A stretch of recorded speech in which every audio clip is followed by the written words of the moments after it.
Can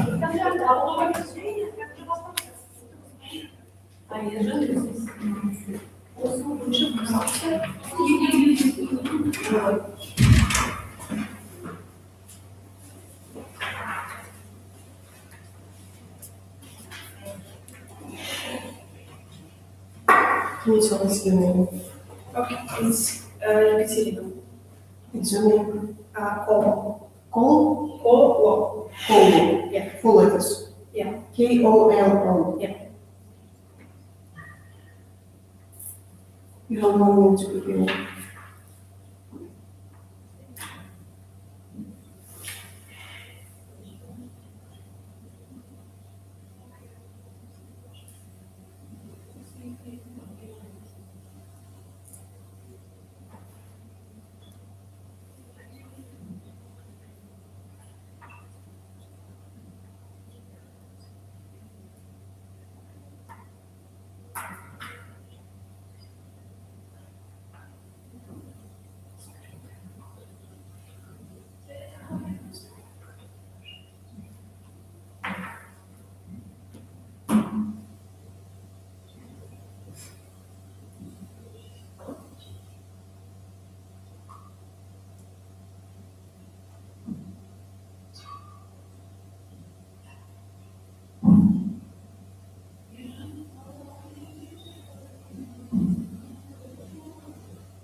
So, are you going to ask me questions or I'm just...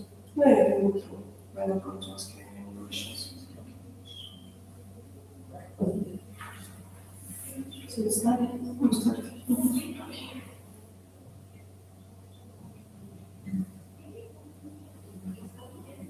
So there are different types of arts in our lives, and music is essential part of our daily routines. It influences our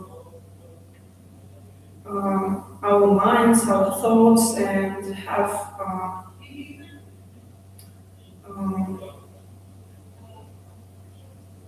yeah. So in each region, music is different. Particularly in Kazakhstan, students, young people always prefer mostly to listen to global music, because I think in our country it is not that popular to listen local music.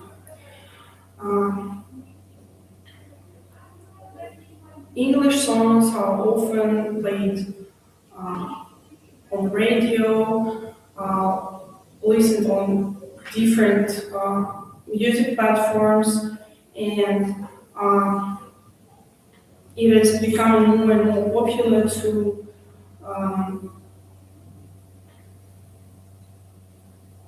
be a fan of some kind of such music.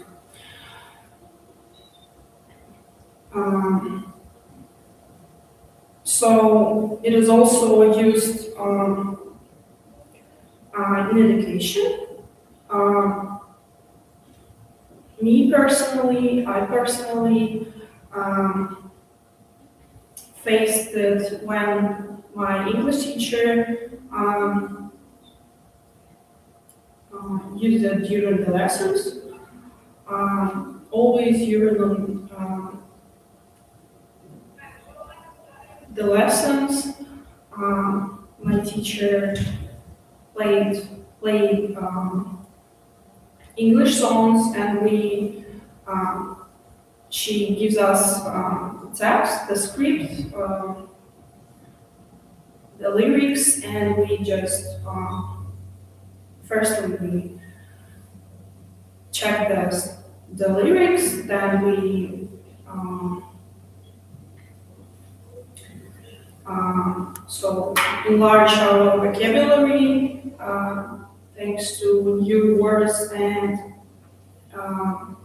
then we just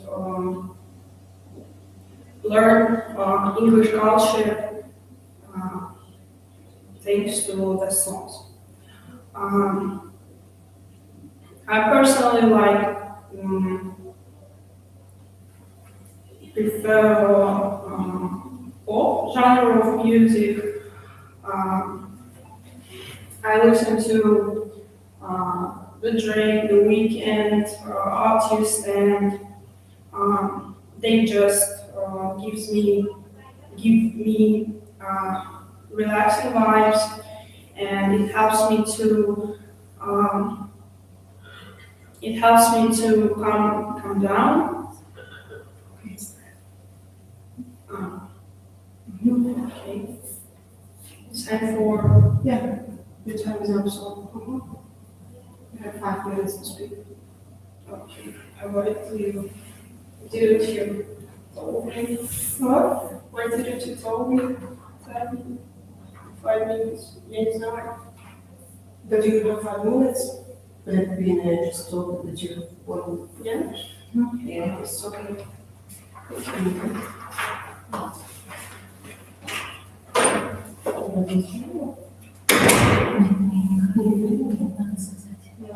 Надо сказать, что 5-6 минут, давайте скажем 5 минут, на именно подготовку, именно это, чтобы это быстро. Я вообще ничего не понимаю, если честно. Она с этими паузами.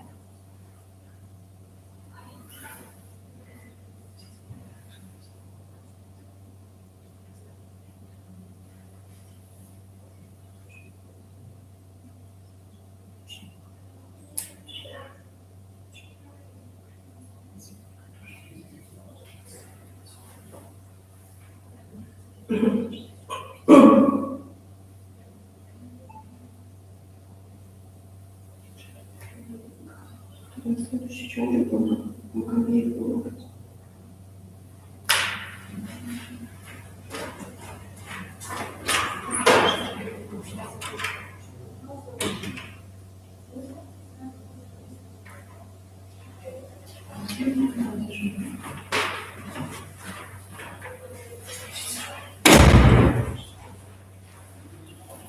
Ну, это еще два пальца.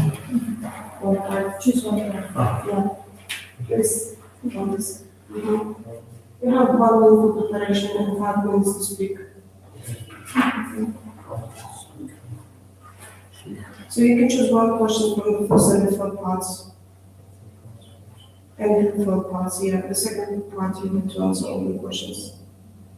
For the second part, I answer one question from each. No, from the first part and from the third.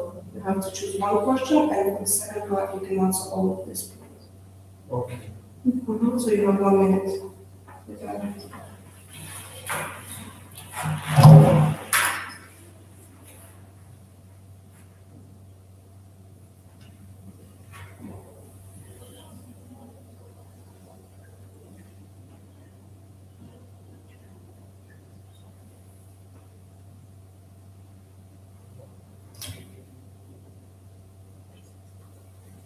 So have your name, please? Habibullah. Habibullah. Habibullah.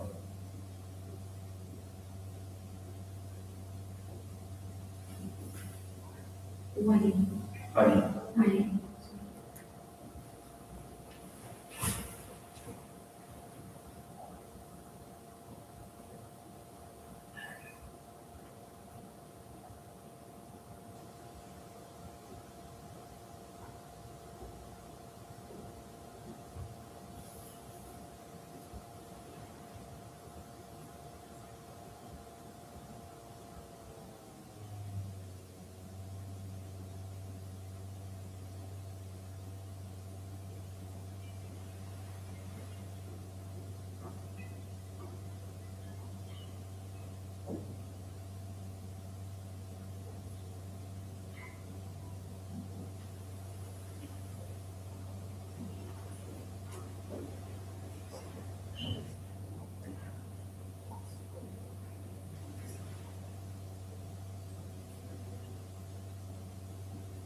You have to start 1 minute.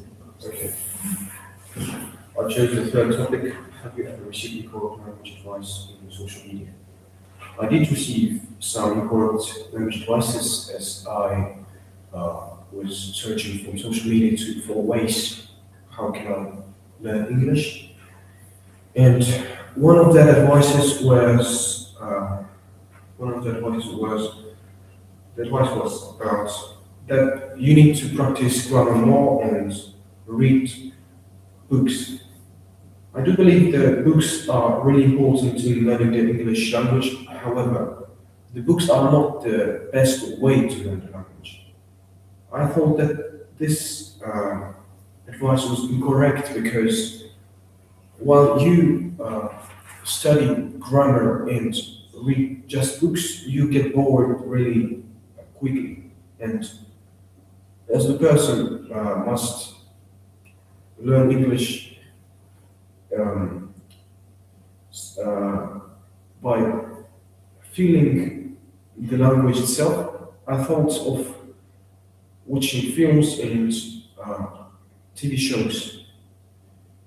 This choice that I made to watch films and TV shows made my learning a lot better. I learned English in less than 2 months, and it was a really easy task for me. And that advice turned out to be somehow really not effective. I would not say that people who walked on that advice had not learned English, but in fact, this advice is not that good, not that effective. I believe it's better to watch TV shows and films. Should I, talk about two? Yeah, you have 2 minutes. Okay. Total 5 minutes. Okay.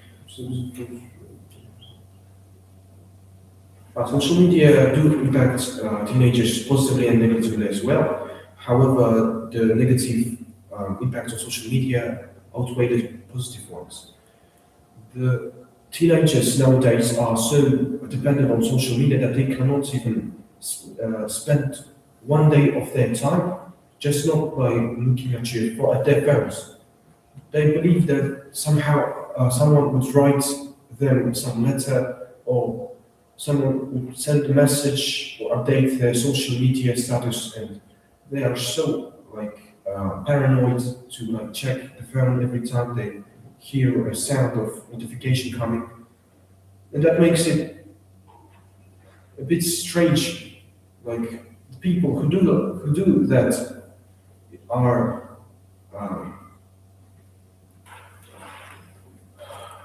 they look like paranoid freaks, I think. However, I'm not trying to offend them, but it's just the fact that it looks like that. But there are positive effects too. If you do use social media but do not overuse it, you can get lots of knowledge that would make you smart, intelligent. However, overusing or not controlling yourself to not overuse the social media is a really hard task as well. I believe that social media should be used, but not as much as to be obsessed about it. In the third part, I chose the first topic, why do teenagers sometimes imitate online language even when it sounds unnatural? I believe students imitate online language because it sounds cool, and some slangs that are new, they feel like you're up to date. When you speak with social media slangs or social media words that sound unnatural, you speak it and it makes you look cool in front of the real. Oh, okay. Thank you for your answer.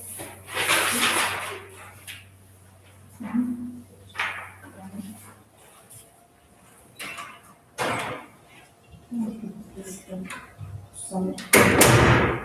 Да? То же самое здесь.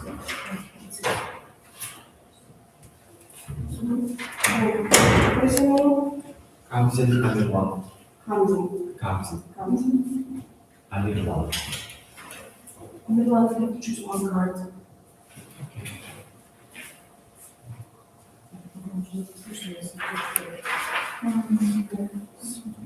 Card 5, future profession. Okay. So you have 1 minute for preparation and 5 minutes to speak, not more. So, and you can choose one question from the first part and one question from the third part to answer. The second part you could answer all the points.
First question, how have you already chosen a future profession or are you exploring options?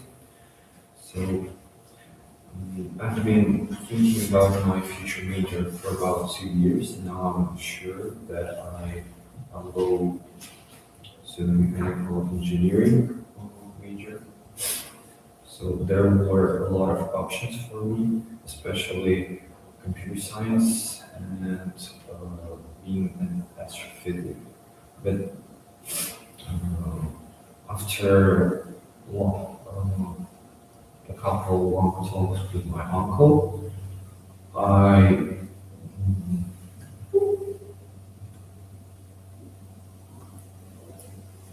I have chosen to be an engineer. That's it. So the second question is, why do employers value English for some professions more than others? So as I know, The second part, yeah. boy. The second part, describe a profession you'd like to choose and explain why English is important. So as I've said before, I wanted to go on computer science. Computer science requires to know English at a high level because usually codes are written on English. For example, Java codes or C++. This profession requires analytical skills, English knowledge, and skill to use a computer. English supports it because, as I said, it's written on most part of codes written on English. It requires an academic level of English, so it's usually too hard for most part of students. And it requires a lot of preparation to go to this major. In conclusion, I would say that it has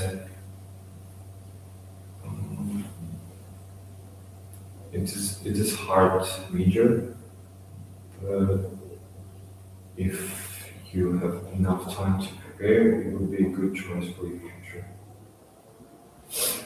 That's it. Third part. Why Why do employers value English for some professions more than others? So, a lot of professions require to know different languages.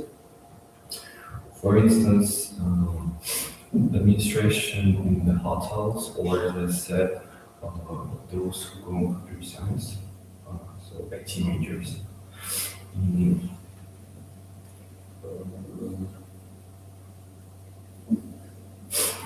they may require English for different reasons. For example, administration at hotels, they should know English because there are some tourists in these hotels, and they need to speak with them fluently.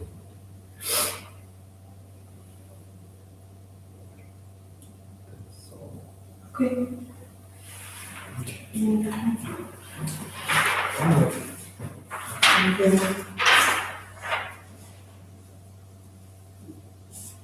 Thank you. Goodbye.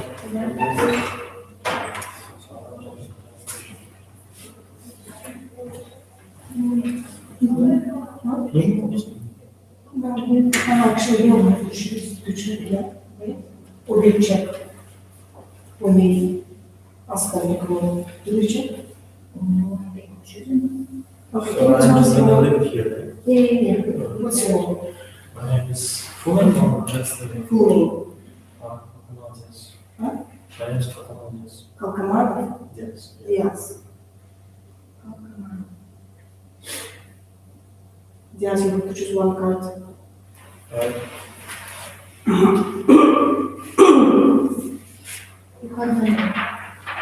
Card number. Number one. So yes, you have to answer all, you have to choose one question from the first part and from the third. And the second part, you have to point, like, just, to discuss all the points that are given in this section. Wait, could you repeat it again? One question from the first part and the third part, and the second part, like, you have to point out to all the points. You have to discuss all the points that are given here. So you have 1 minute for preparation and 5 minutes to speak.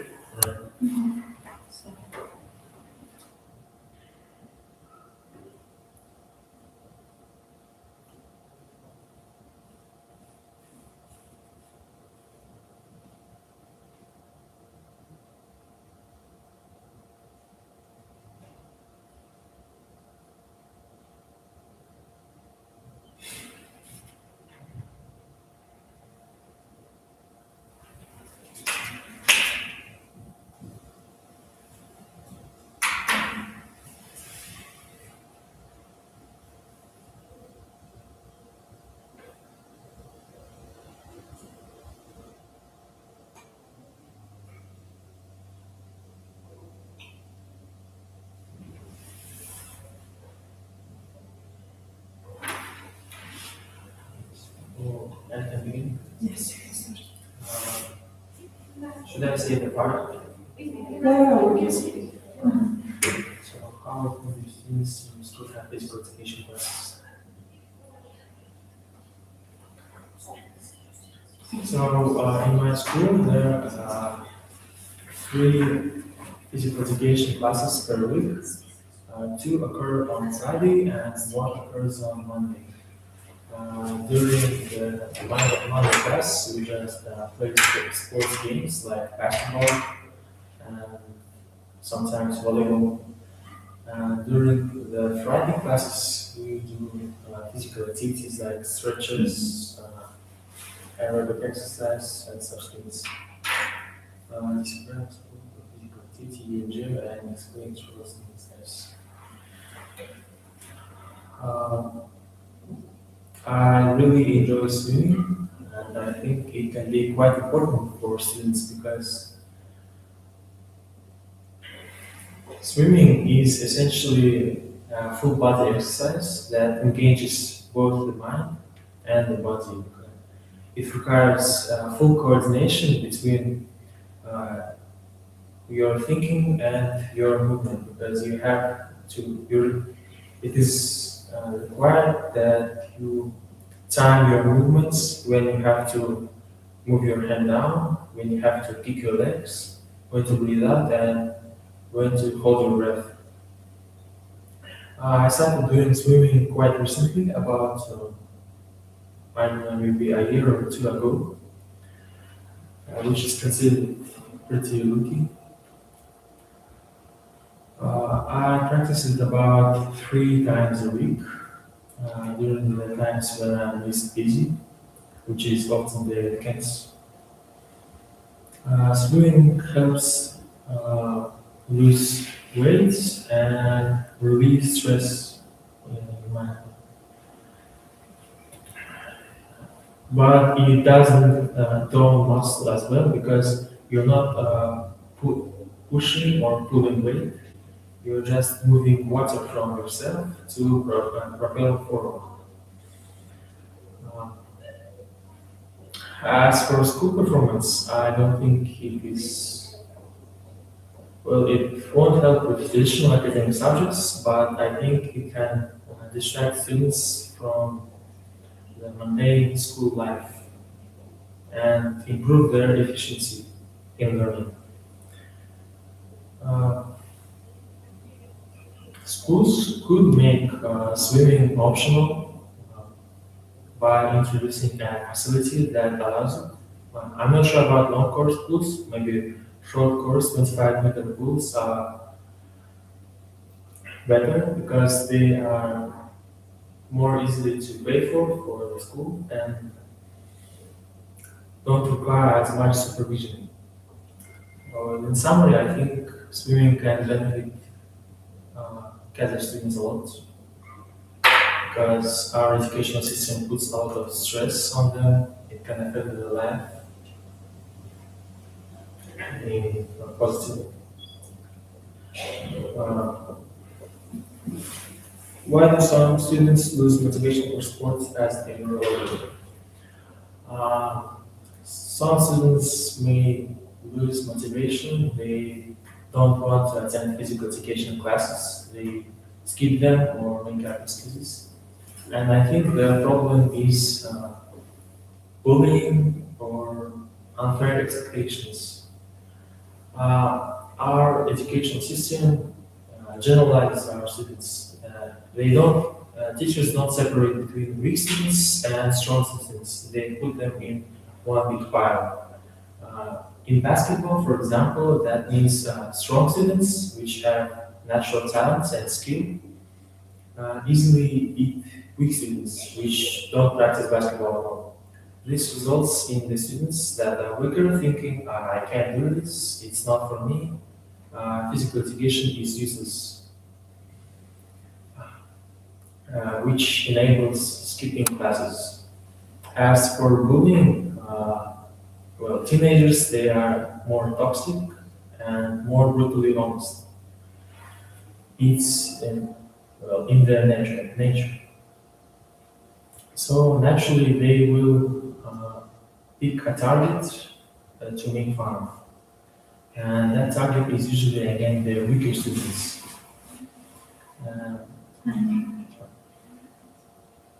That's it, thank you. Yes.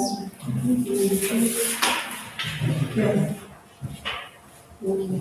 Have a good day.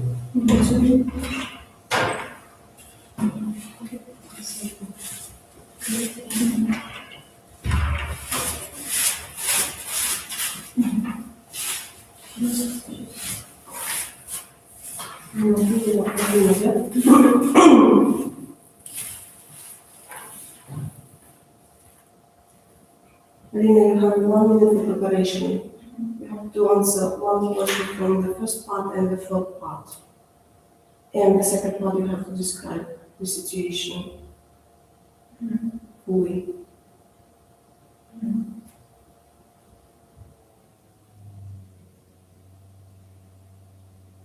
I have to answer only for one question. From the first part and the third part. There are 3 parts, you can see that. And the second part is situation. which you have to describe fully. Okay.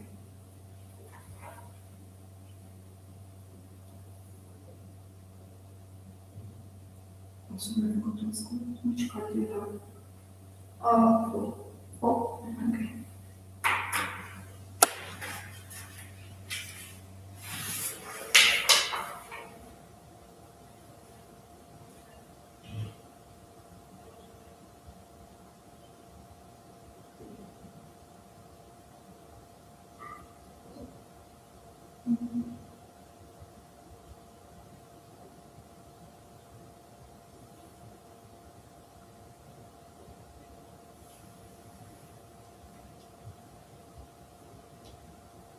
I understand. So I'm going to answer to do you prefer printed books or ebooks? Why? I definitely give my preference to printed books because I feel that the physical thing that I'm reading is much more fascinating and I find it more understanding. Moreover, I'm really worried about my sight and I consider it important to pay a lot of attention for my health. And that's why, since I'm already paying a lot of attention on social media and so on, I think that it would be much better to use the printed books, the physical books that I will be able to read. And at the same time, I'm not really paying lots of time reading, and I think that the best thing to choose after spending lots of time on my phone or on my iPad is printed books. And mm, also, I think that printed books are much better, even if the ecology is a little bit mm, disturbing thing when we talk about the printed books because of the paper. I think that they are much more interesting when it comes to the plot, and that you can touch it, you can see the paper itself, and I find it much more comfortable while reading. Should I start the same? Yeah. Describe a book or short story you read in English that influenced your thinking. As I said before, I don't really pay a lot of attention on reading, and the first book I read, which was really interesting for me, it's Nikki Diaries. It's a book about adolescent, it's me, and she tells her stories, her daily life, and she shares with her thoughts. And I really love the way she talks, really informal and so understanding. And I feel like I see lots of in common with her, and I see how her problems are kind of similar to mine, and I find different ways to solve my problems, to tackle them, and that's why I think that that was the book that actually gave me a big impression. And I don't really like the books which are more scientific, and because I pay lots of attention in school and I read a lot of the academic traditional books, and I think that the best thing to just have a relaxation, to have a pleasure, is to read something that you really love and that would make a lot of sense to your daily life. That's why now I'm not reading because I pay lots of attention to the preparations to my academic side or the examinations, and I think that when I go study in the university, I will start reading again, and definitely I would choose something like that because it actually helps me to stop being anxious and really like dive into the stories which are told. Should I, and About 1 minute is left. why do some readers find foreign literature difficult even when the grammar is not complex? I think that most of the people think that it's difficult to understand foreigners, to understand their culture, and to be able to talk to them, especially in speaking part. It's really difficult to share with your thoughts while thinking in your language. And moreover, it's difficult to dive into the language itself because there are lots of, besides the grammar, there are lots of things that you should pay attention to. And while having while learning the language, it's really important to understand how it's used, how the words are used, and yeah, that's why I think that it's more difficult for foreigners to learn another language. Yes. Thank you. Okay. Who else?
What's your name? My name is Mustafa. Mustafa.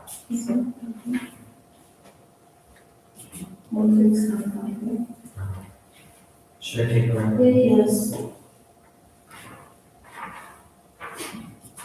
Sardar, you have 1 minute for preparation and you have to speak for 5 minutes, not more, okay? Then you have to choose one question from the first part and the third part. And the second part, it's a situation which you have to describe fully. So all in all, you have 5 minutes. Okay. Follow your time, okay? Manage your time. So should I start with a question from part one? Yeah, Any question? any question, yeah. So you have 1 minute for preparation, think it's over.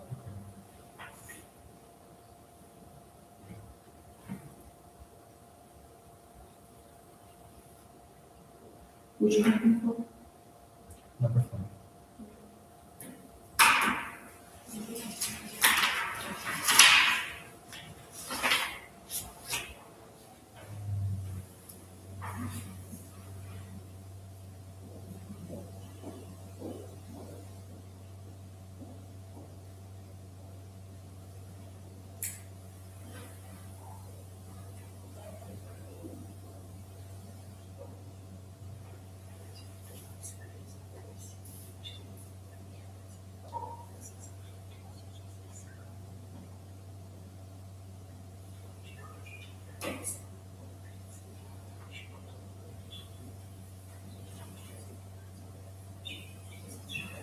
Okay, you should start. For part 2, question number 1, have you already chosen future profession? Yes, I have. I'm planning to pursue my university degree in international relations, either here in Kazakhstan or abroad, maybe somewhere in Europe. I feel like this is a very relevant profession for the future of not just our country, but the world in general. And I view it to be very helpful for the society and for myself as well. I also find it very interesting and fascinating to understand complex global processes and how they work, and to be able to somehow impact them. So yeah, this is the profession that I have chosen. Nevertheless, a lot of my peers are still exploring their options, and I believe that it is totally fine to be sort of undecided yet. A lot of people choose to take a gap year, which I find to be very helpful as well to decide fully on what they would like to pursue, as this is definitely a very important and responsible decision that will affect our future in a lot of ways. Part two, I should describe the profession I'd like to choose and explain why English is important for it. As I said, I'm choosing to pursue international relations, potentially become a diplomat or a politician, and I believe just as with any other profession, language proficiency is important with it, especially English, as English is pretty much considered to be an international language. If we take the United Nations, for example, a very important organization, English is the most widely accepted and used language within that system. So obviously this profession requires many different skills. Negotiation is one of them. And specifically within that skill, knowing English is important because I have to talk and negotiate with many different people from other governments. And English would be pretty much a common language for all of us to use. Of course, there are challenges to using English in this profession because, as I said, it's an international setting. So people from all over the world participate in these negotiations, and some of them have limited English proficiency, or they would prefer, for example, to use a different language. So English is not always the best choice, although for the most part it is. So I would say knowing other languages is also very important for this profession. Alternatives if English proficiency is low, as we all know, there are many different other languages in the world, and people a lot of times speak not only English but other languages and tongues as well. And part three, why do employers value English for some professions more than others? As I already mentioned before, English is considered to be an international language, so that is the main reason why I believe that employers value specifically this tongue over others. A lot of professions require people to speak English because they would have to talk to foreigners, for example, especially if you work in an international corporation, such as Google. We have our offices here in Astana. You obviously have to have a very high proficiency in this language. Is my time up? Yeah, so as I said, English is definitely an international language. So employers value English more than others. If we're talking about the setting here in Kazakhstan, I would say our system is very unique in the way that we have three languages that are most commonly spoken by people. First being Kazakh, our national language, then we have Russian and English, which is the international language. And I find the system to be very unique and very important, very significant for our country.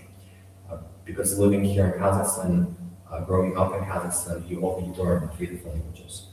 So companies who hire people, employees in Kazakhstan domestically, I feel like prefer if the employee speaks all three of these languages, ideally, and potentially even an extra language, for example, Turkish or Arabic or French, which are also very important languages for communication with foreigners and people from other countries, international corporations.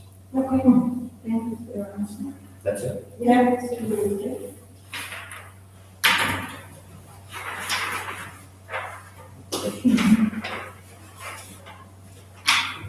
Good luck, teacher.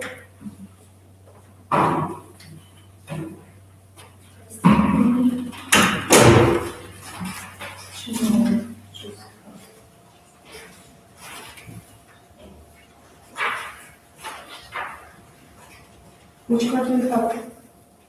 No, which card? Number. 9. Your name, please?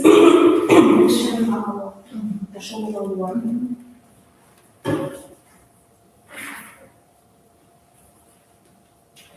Now you have 1 minute to prepare and then 5 minutes to speak.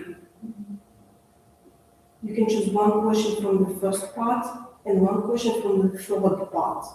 And the second part, it's a situation that you have to describe in 5 minutes. Yeah.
You have to start.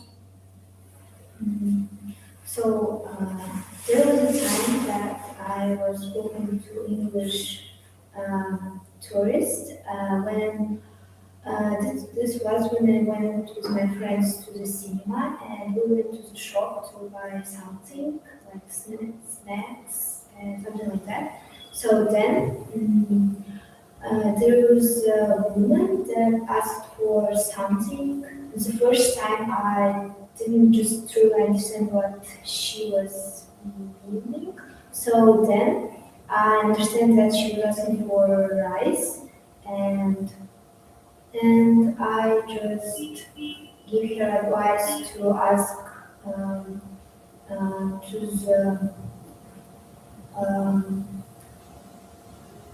the translator to understand where is located. So then I was experienced communication with tourists in the summer, and it was really I wasn't expecting it because at the time I didn't really know that in my village we have foreign tourists, and the tourist was asking me to show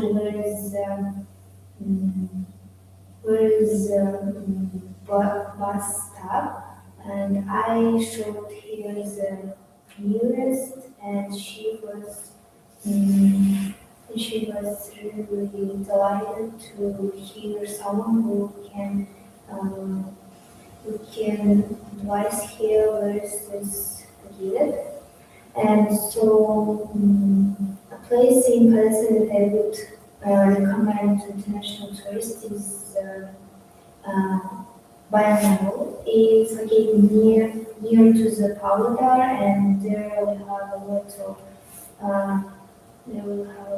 mountains and also really beautiful lake. And there was a really cultural thing like the mountain, because if you go to the mountain you can just see there's water that is really valuable, because if you wash your face, your wishes can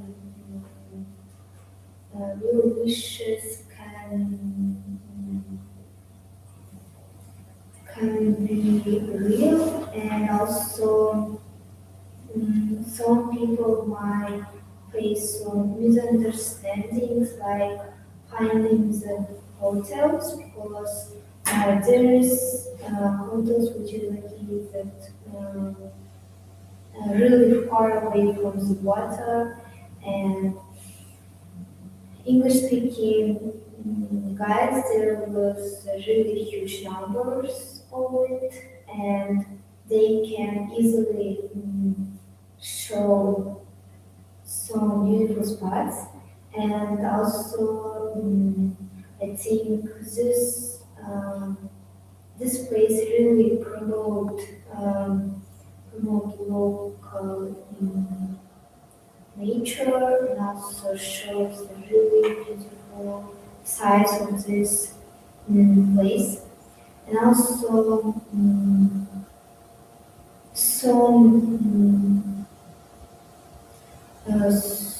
so I think that tourism communication should encourage culturally rich English because culturally rich English is really valuable and nowadays is just starting to fade away. And simplified English for me is just really simple and I don't really like it. So I think to me tourism communication should truly encourage it and also culturally rich English can show the level of knowledge that you have, and also in the future it might be really interesting to learn. For example.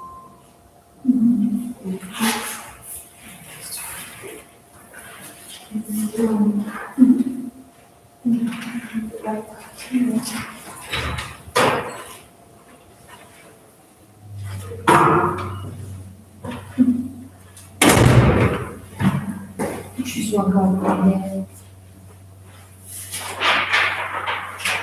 So you should choose one question from the first part. Thank you. And one question from the third one, last one. Yeah. And from the second part, you should describe all the points. Yeah. Is it clear? Yeah. What card do you have? Card number Nine. tourism. Could you please tell us your surname and your Positive. Thank you.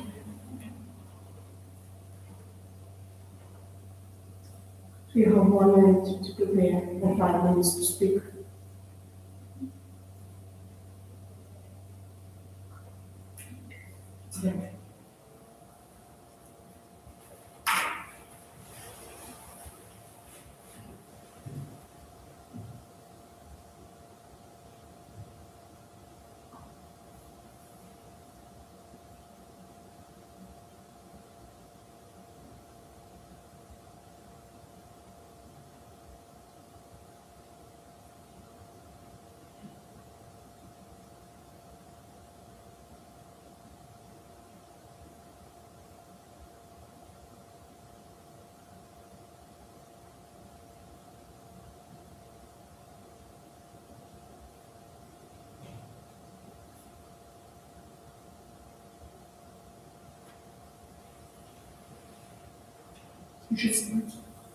So, part one, one more question.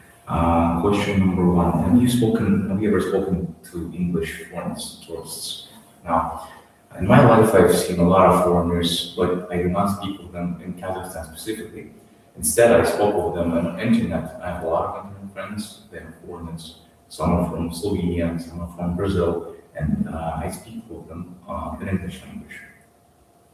Part two, long term. Describe a place in Kazakhstan you would recommend to international tourists and explain what non-Kazakh speakers should know before visiting.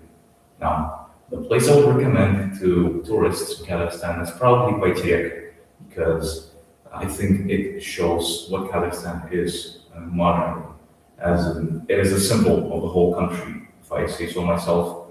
Now, non-English speakers may be, non-Kazakh speakers may be wary, because even though it is a popular place both to foreigners and non-foreigners, I don't think they do tours there. for tourists, so they should be careful because no one there understands English, I think. Part 3, analytical discussion. Why do some tourist sites become global, but others remain local? I think the reason for this is because some people cannot grasp the concepts of certain culture. For example, for us Kazakh people, eating horse is a very simple thing. It is not something out of ordinary.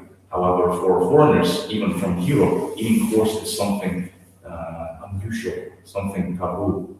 So it is a difference in cultures and understanding of certain things and people that make certain places like this keep being local, while others are local. That's it for me. You have to describe the whole situation in the second part, and you have 3 minutes to speak.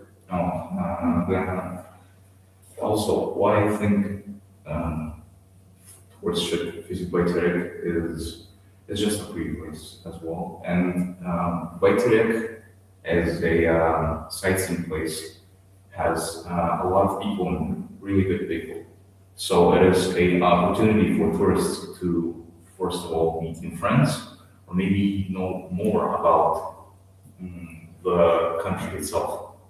Also, another upside that Baytarek has is that well, you can go inside, you can look at all the cultural signs of Kazakh culture. But there is one downside to Baytarek. As I said again, they don't do tourist tours, so no one there understands English really. Not all people there even understand Russian for that matter. So non-Kazakh speakers should either come with a person who can translate their words and the words of those people who work there, or just come prepared knowing the language beforehand. If I had to think of another disadvantage that Baytarek has over other sightseeing places, is that even though it's a place of Kazakh culture, it is not as significant as the other ones. For example, I have a lot of places that are tied to Kazakh legends, myths, verbal culture as a whole. For example, in Taras, there's a monument to Aisha Bibi. Now, even though it is not as popular as Baytarek, it still holds significance as it is tied to Kazakh literature. While Baytarek, even as it is pretty important and big, does not hold that significance to Kazakh culture, I think. That is it. I don't, and then, even though Baytarek is important, I think tourists should visit any place they can in Kazakhstan, because you can't restrict yourself to only one place when you're visiting another country. Thank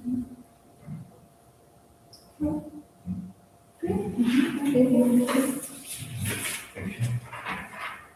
Have a good day. You too. Thank you.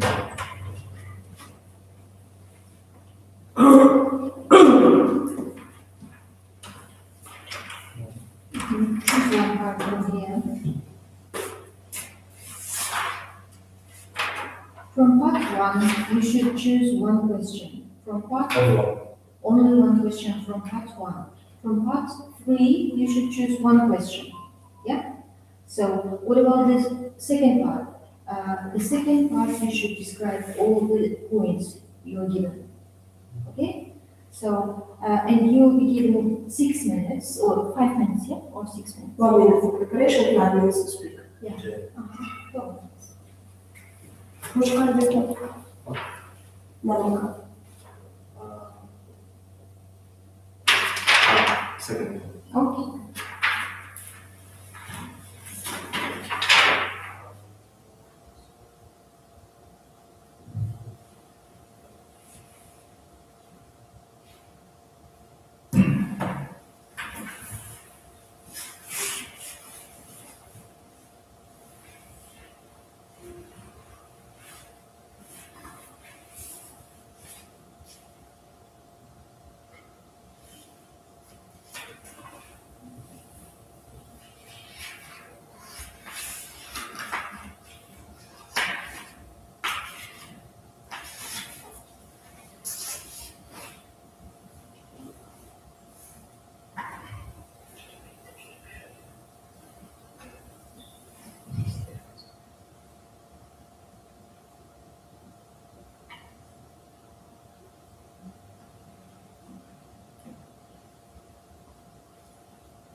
start. So the question that I've chosen from the first part is what types of technology do you most commonly use for learning?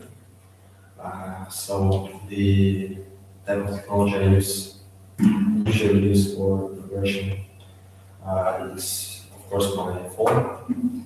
The second one is my desktop, like laptop. So how I use it is when I was preparing for IELTS exam, I've used some websites like Ingenovate and IELTS tests.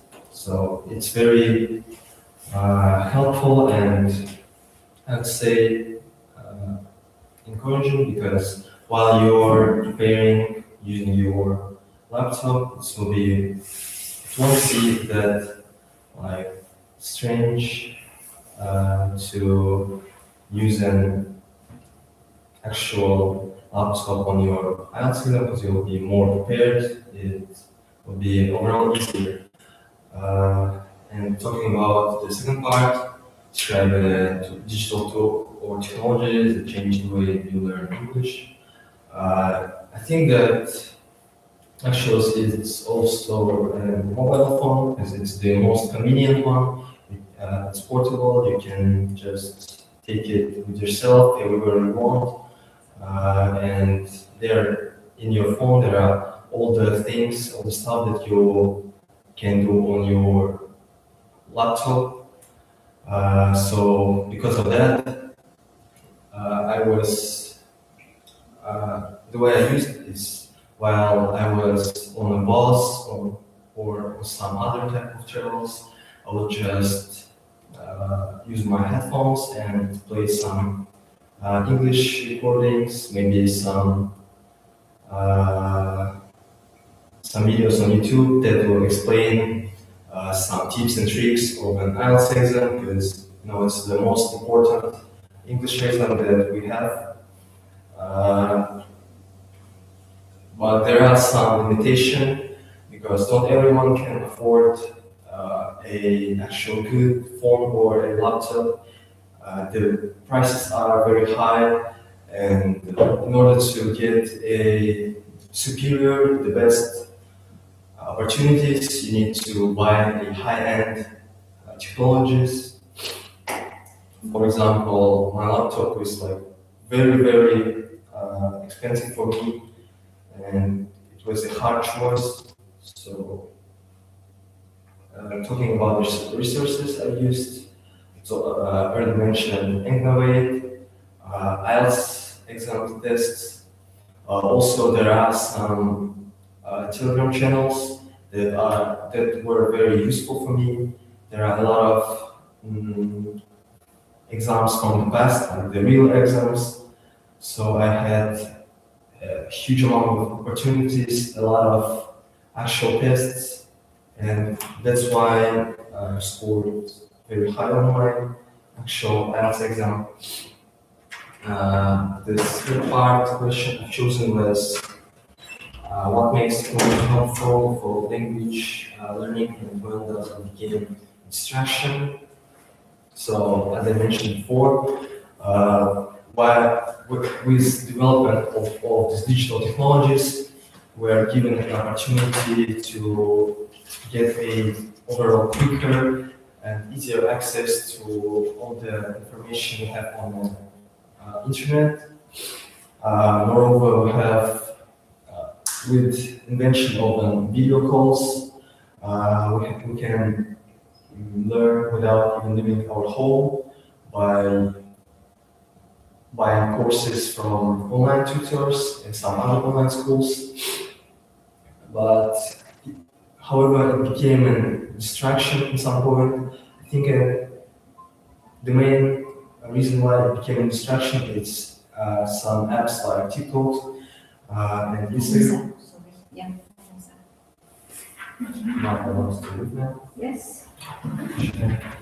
Yeah, yeah. Thank you for your answer. Thank you.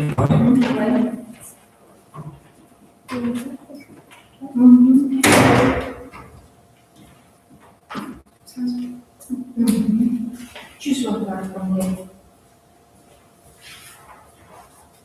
1 minute for preparation for friends to sleep. One question from the first part, one question from the third part. Yeah? So in the second part, you should describe all the points you are given. Yeah?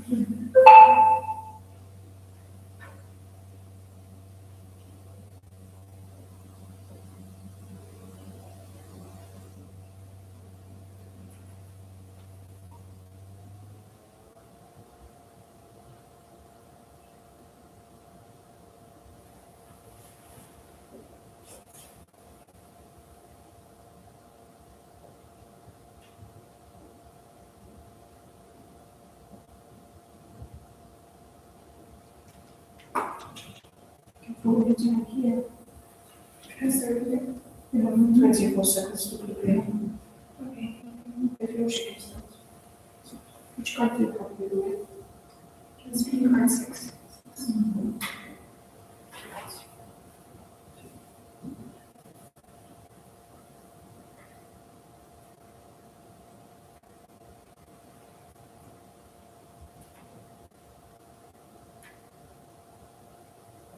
Okay, so, which social media platforms are most popular among students in your school?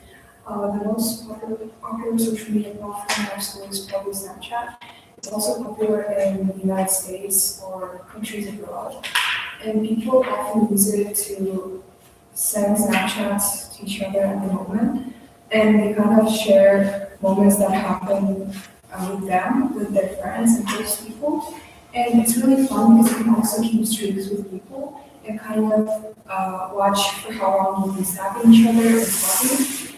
And this is really fun because we can share moments that happen with each other, and we can either save them or not. And it's really fun because it's not just texting each other. You can snap people that you rarely talk to, and that way you have a great connection and keep in touch in general.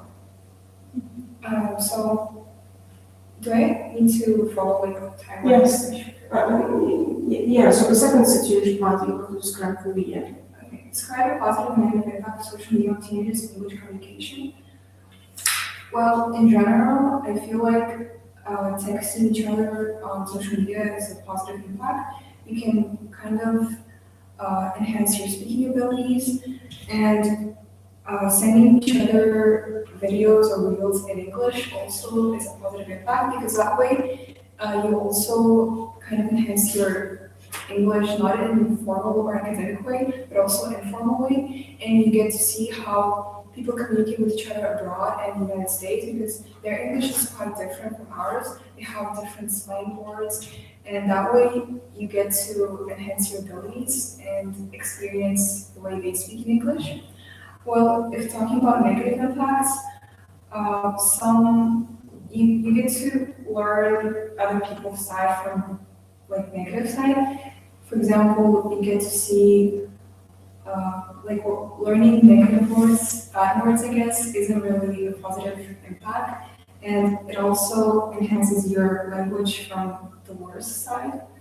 So I wouldn't count that as a positive impact.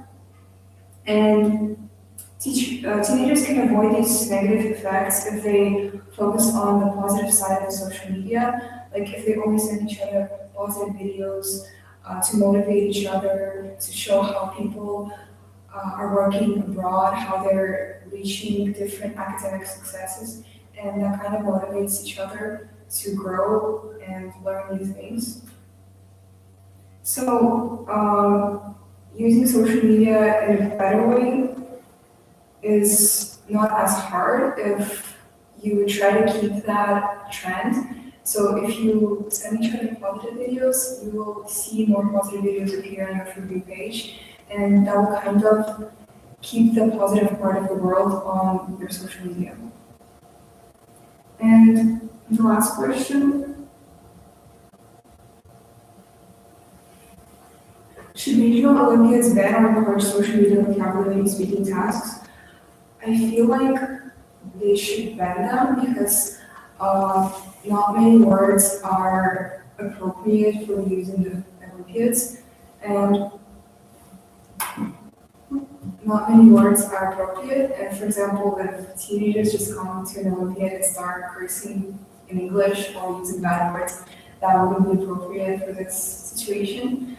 I mean, teenagers, we can't really control the way teenagers use social media or what they learn there, but using such language in places where it's not appropriate isn't really a good thing.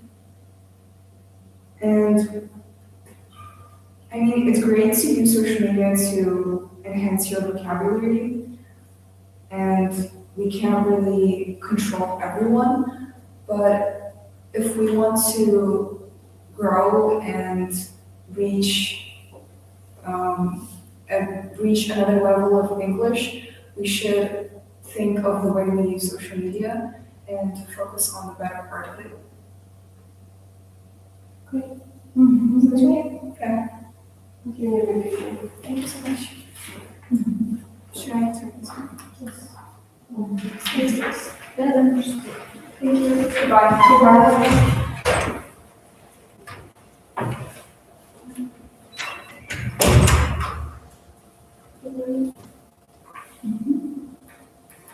What's your name?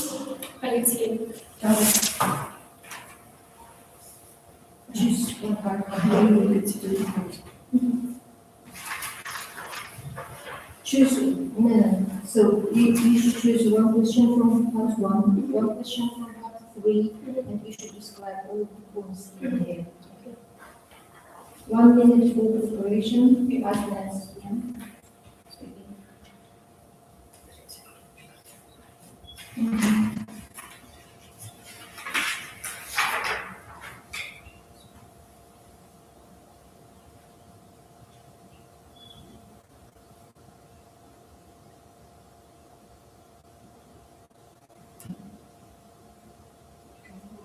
Yeah.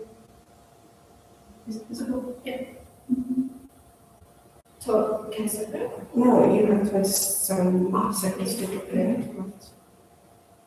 5 minutes.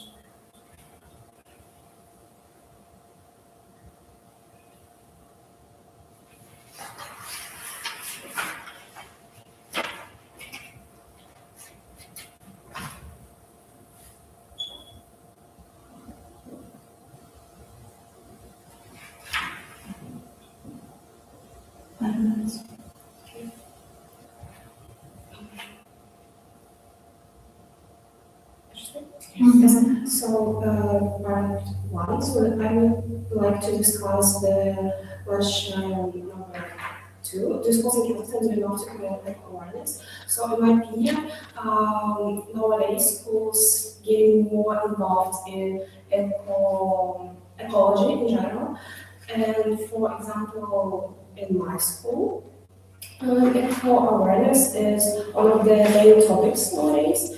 And since I have never been studying in any other school, so I'm not exactly sure if all the schools talk enough, but I would hope to think so.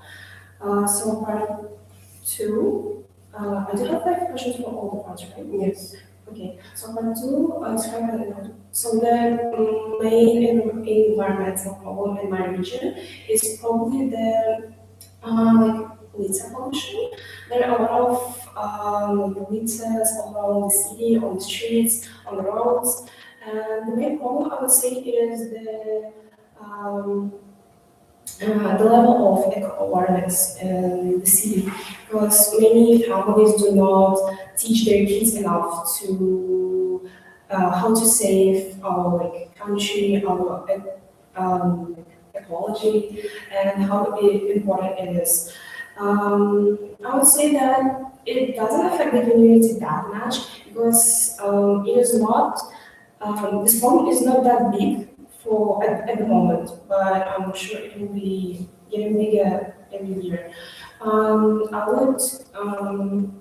My solution to possible obstacles, I would say that families need to participate more in teaching their kids how to treat our litter, how to treat our nature, and to sum up, I would say that asana is quite like ecology in asana is quite good, but there's definitely some things that need to be solved and need to be spoken more about. And number three, I would say that I would like to discuss the question number two, who should carry more responsibility for regional ecology. So my answer would be that families play the main part in teaching like eco-responsibility in like just in also in a promotion of eco-awareness. And for example, in my family, I've been always taught that I need to like throw litter only in rubbish cans, and and that our like ecology level is very important, and that's why I also kids spend the most time in their families among their like relatives and other family members. So everything comes from like a family, a mindset that is given to children, and those children will be like a part of the community later, and they will be playing the main part, the main role in like setting eco level in each region and city and stuff. So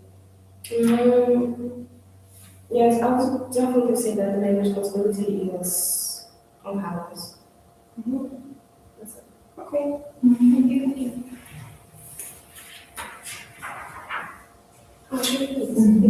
Goodbye. Goodbye.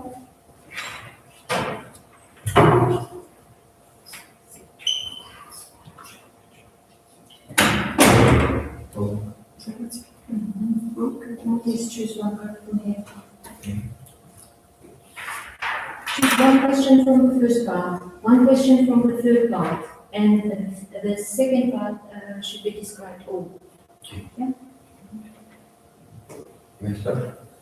Yes, you have 1 minute for preparation. How much? 1 minute for preparation. Okay, follow? Yep.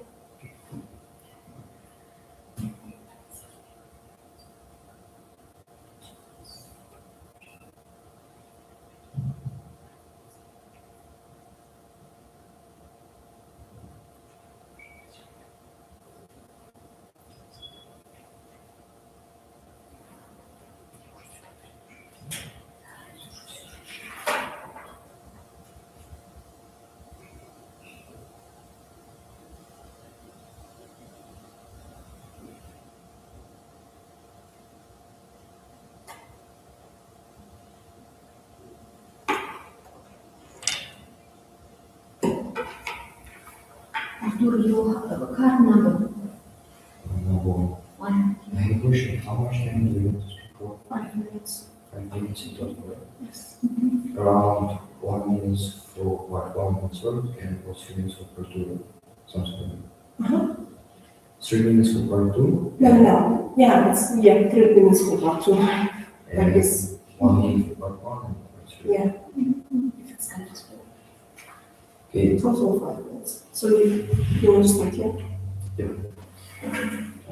Then choose my question. Do you play sports or physical activities in school? Honestly, I have been doing sports for my whole life, as long as I can remember myself. And honestly, it became an integral part of my life because I started my day with some stretching that help with physical activity. And then throughout the day, I have some major one like going to the gym or doing various martial arts and physical activities are the most enjoyable thing in my life aside from some time with my friends. Activity that is the most enjoyable for me is playing football. Playing football was my passion for approximately 7 or 6 years. I tried to become a professional football player, and I have been doing it for around 5 years. Playing in some professional academies and going abroad in order to gain some extra experience from various Spanish coaches from Madrid, Valencia, and I practice it on a daily basis, sometimes even 2 or 3 times a day. And the most crucial part about football is that you have to play in a team, especially if you are a captain. You acquire some essential traits that will undoubtedly greatly benefit in the future, because you develop yourself as a leader. You become more mature because you know that you have to take responsibility for the whole team, not only for yourself. And everyone in the team understands that if something bad happens, it is not a fault of an individual, it's a fault of the whole team. So it is a great sample of working and developing as a group, not as some individual. Schools should undoubtedly implement playing team sports, not exactly football, but maybe other ones like volleyball, basketball. The main reason for that is teaching young students how to operate in a team. So they will have some crucial traits and understanding of how it is to work and to just do your things, do your own things. Why do some students lose motivation for sports as they grow older? Growing older, you just become more mature, and to this fact, you just choose other activities, not physical ones, some mental ones maybe, or just that is related with your future job.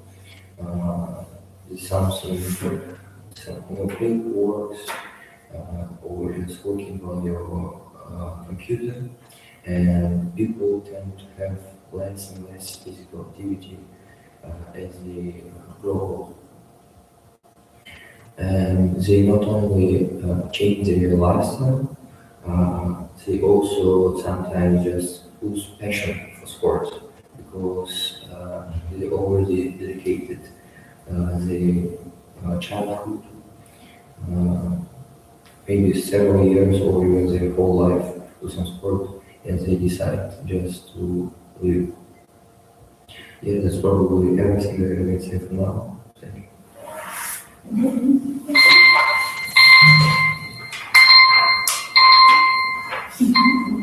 Good luck. Bye. Have a good day.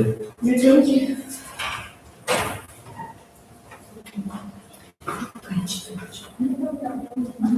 Good afternoon. Choose cards.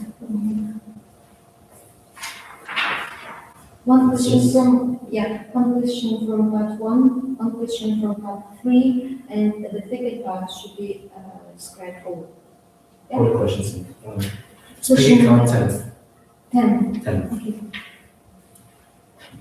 How many times for preparation? 1 minute for preparation, 5 minutes for speaking. So 1 minute for all of for all the spots, parts, yeah, it constant. yeah. Okay, good.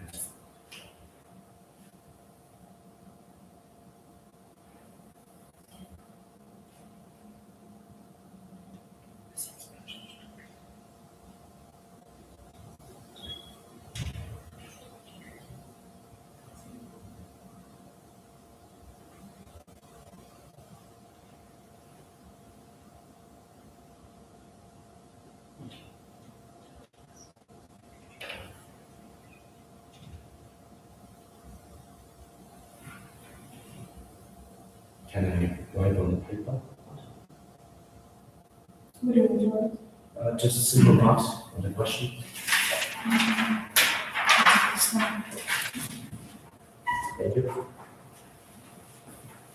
You have only 1 minute. You have to be here 5 minutes to speak.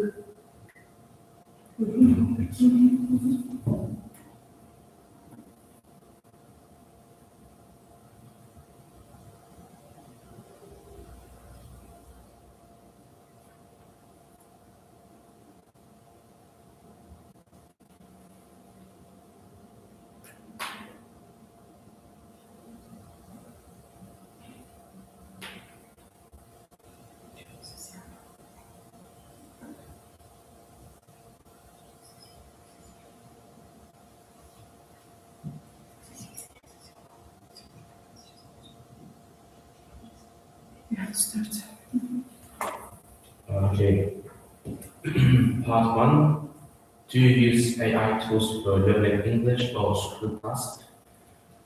Of course I do, as any other student, and modern day society is AI plays a vital, it's a crucial role in education. I'm not using it for learning English, as I don't have a point, a goal to study to a certain point, but it does help me a lot while studying biology or physics, because it can analyze an enormous amounts of information. It can help me to draw some graphics, schemes that I can't do because of lack of time or focus. Next topic. Describe one way AI can support learning English and one way it might limit creativity or communications. Well, learning English is quite a complicated process for many students. They lack to find time, they lack to find clearance in the books in the school. So many students come to AI with one question: how to simplify the process and how to make it easier and more comfortable for them. And AI provides them with real techniques like watching films, doing some small tests. I'd say my fellow friends have improved their English level significantly in a small amount of time, like a few months, just by using ChatGPT as their accountant in this sphere. The effects are quite crucial because AI can not only tell you the way, it can support you all the way up to a point. For example, if you lack the motivation, it can keep you up. At some point, it can raise the motivation. It can make you more schedule for a good discipline. But still, it might limit in some way the students, because many students just cheat the exams and every assignment with the help of ChatGPT, and it is really bad, because the answers lack creativity. They're all just like the same, and they just do it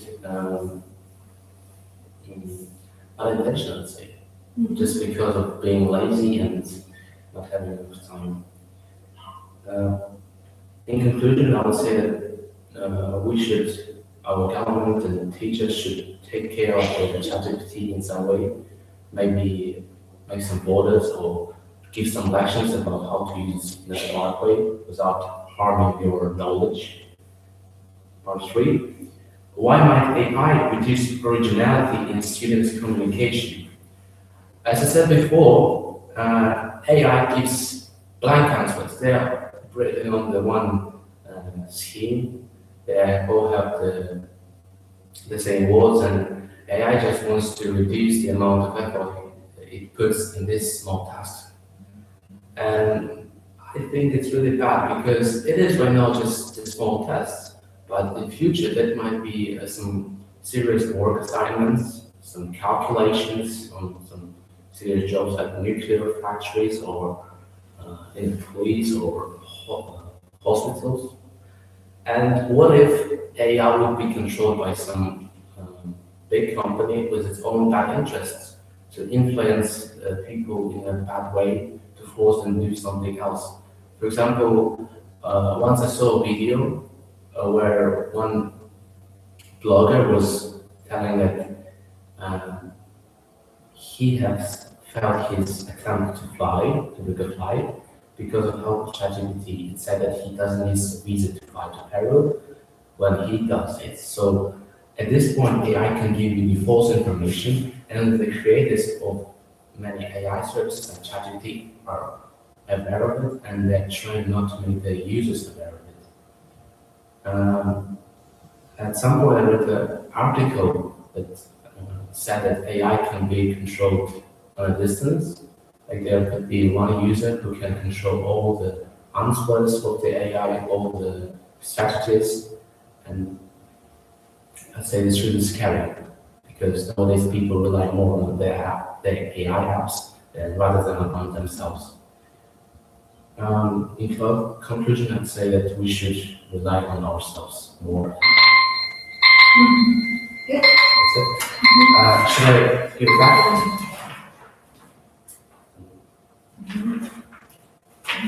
Thank you. Have a nice day.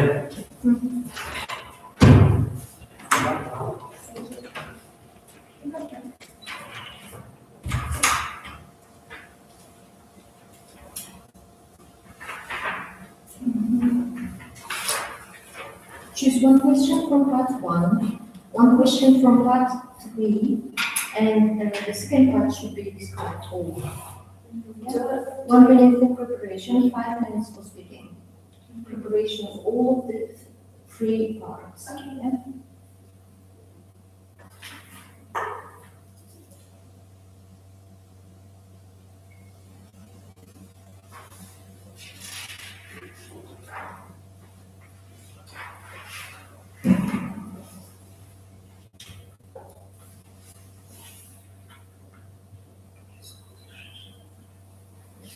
Your card number is, sorry?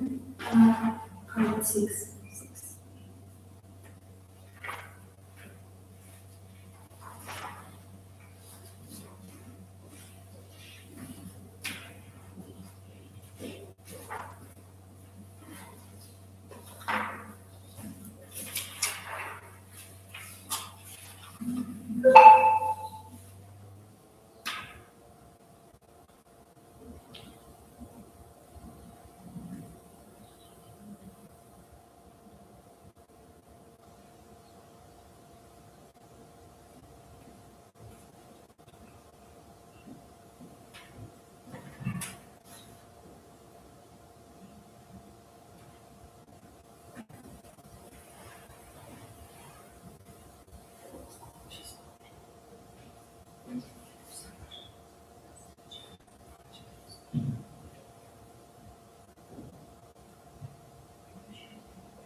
Hello, you can follow your time here. So you have to start. Okay, for the part 1, I'm choosing the first question. Which social media platforms are more popular among students in your school? Well, in my school, there are a really big diversity in students and type of students. So I would say they use various social medias, but I would say that the most popular is definitely Instagram. I think people, and especially my peers, choose Instagram because of its functions. You could post a video, a photo, or just a blog to talk about situations that bothers you the most.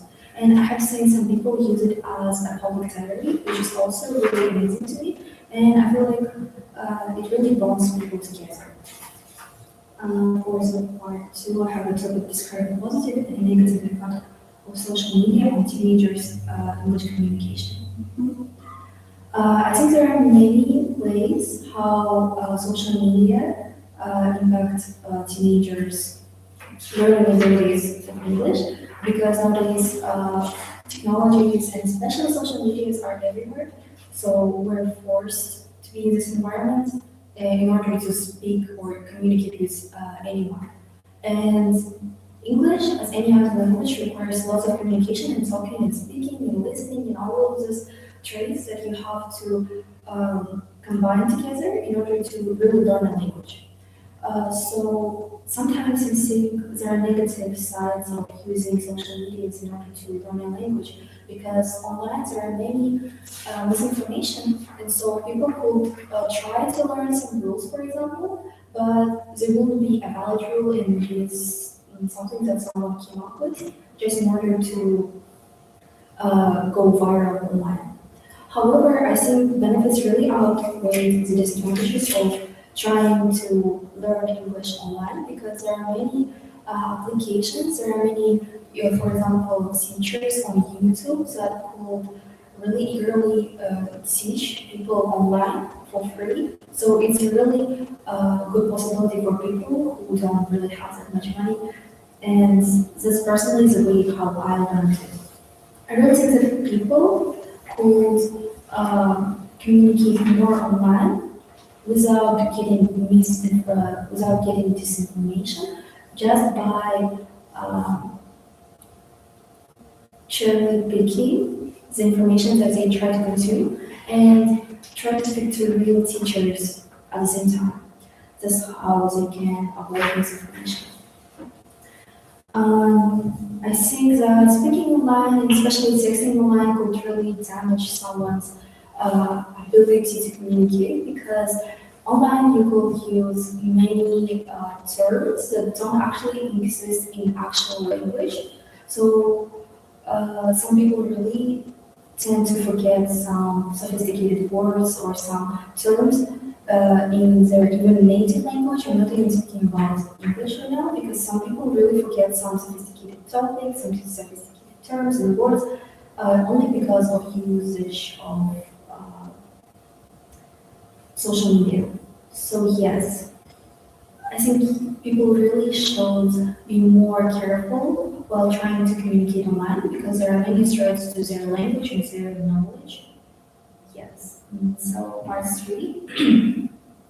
I choose the first question. Why do teenagers sometimes imitate online language even when it sounds natural? Like I said before, people tend to pick up some topics, some terms, and overall some slang online that doesn't actually exist in real language. And I think the reason behind it, because people get used to speaking online and they spend most of their time communicating online rather than speaking in person to someone. That's why people tend to really get attracted to some words, and they really get attached to them, and they cannot express their opinion without using some kind of slang.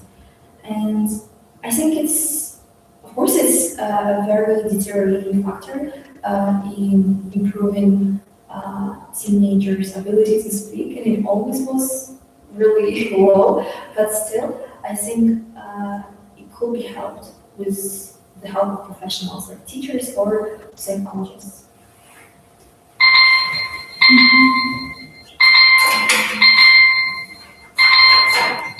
Okay, Rebecca.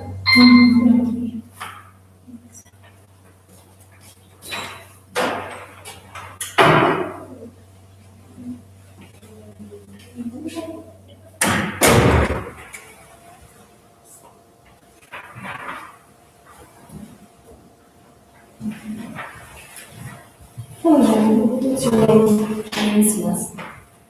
We're going to do lesson. Which one do wait, speaking card 10.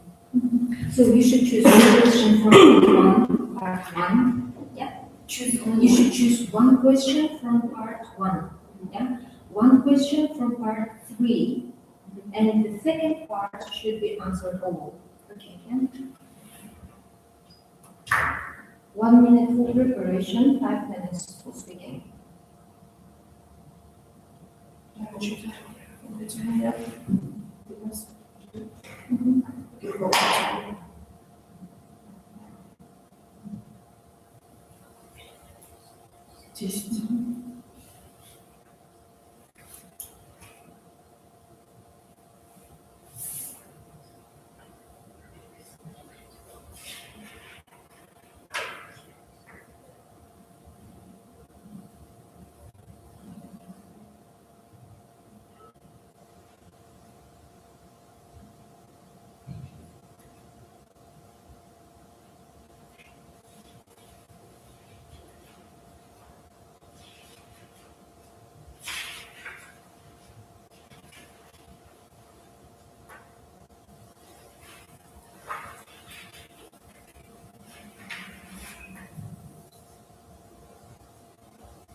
It's time to speak. We have this 5 minutes. So the topic is artificial intelligence. Okay, so part one, do you use AI tools for learning English or school tasks?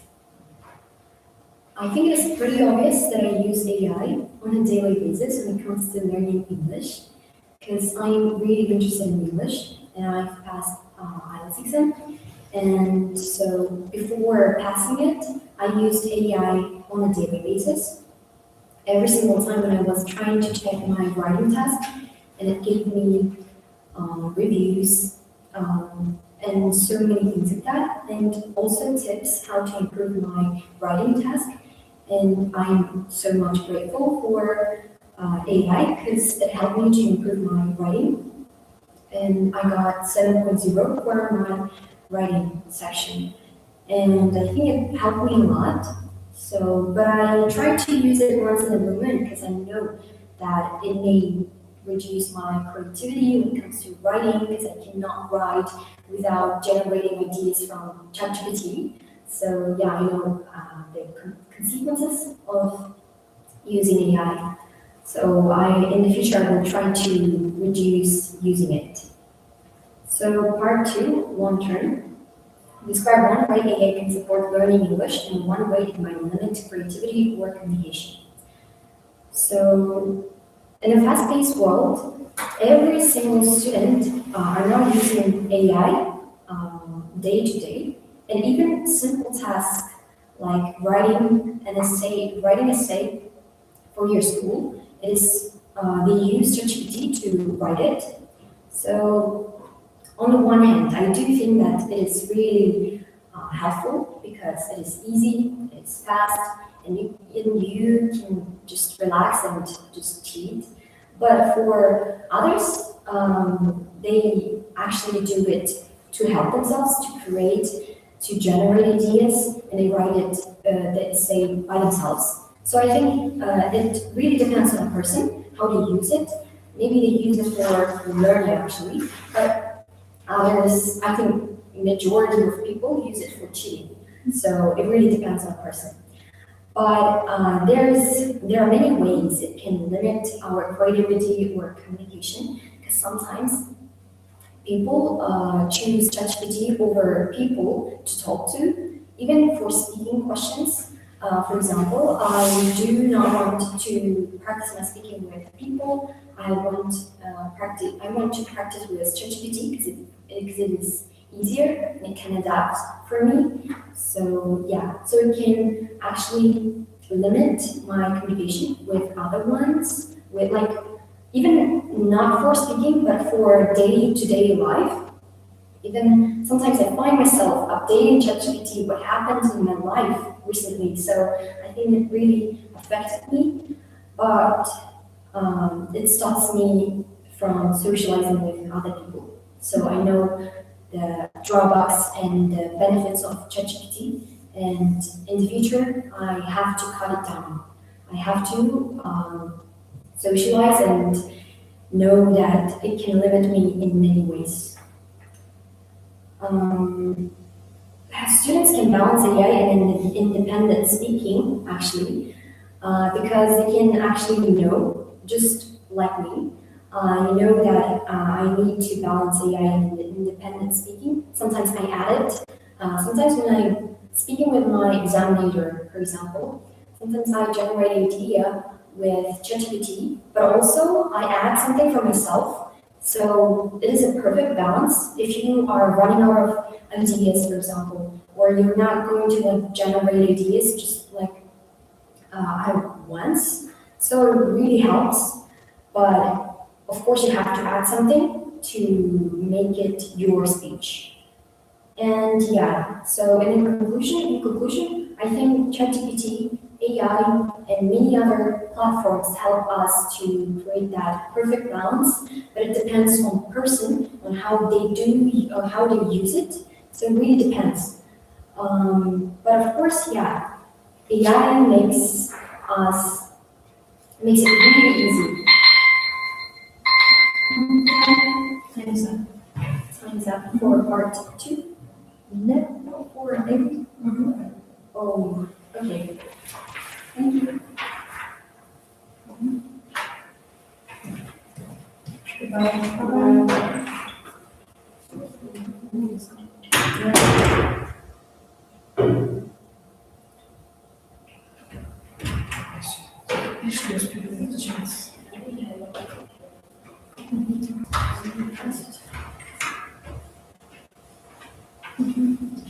Choose one color.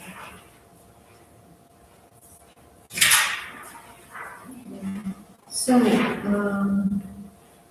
Alina, you should choose one question from part 1, one question from part 3, and the second part should be answered all. Yeah. You will be given 1 minute for preparation, 5 minutes for speaking. Yeah.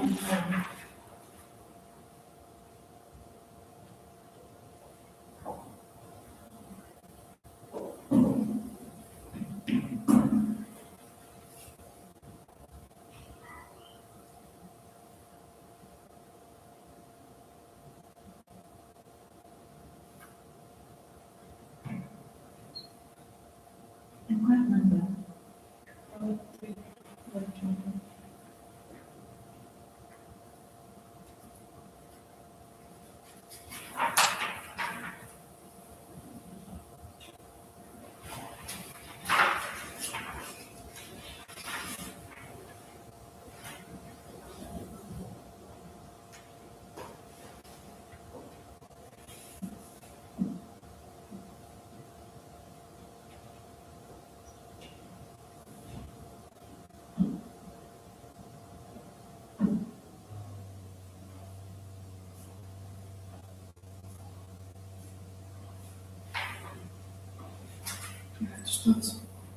You can follow the time. Okay. What environmental issues do students talk about most often in your region? I believe that the most discussed topic is pollution. For example, with my friends, we often talk about how there's a lot of trash outside and how a lot of people just throw it out without thinking about the consequences. And we try to understand and come up with solutions on how we can solve this problem. Describe an environmental problem in your region and propose possible solutions. Honestly, this problem affects not only our region, but the whole entire world, and it is climate change, which is basically the destruction of the ozone layer in the atmosphere. There are many reasons as to what can cause this, and some of them are pollution, also gases from cars and transportation, any type of transportation and production companies. What it does is basically dissolves the thin ozone layer and creates holes, which causes the UV rays to heavily affect our land by raising our climate temperature. This affects our community very significantly because first of all, our climate becomes warmer, and we have to adapt to those certain changes. And it also, secondly, affects our environments, like as plants and animals. Some certain species of animals cannot survive in warmer temperatures, and climate change causes for example, in cold regions, it causes the snow to melt, which can cause the extinction of animals. But also for plants, they also have to have a certain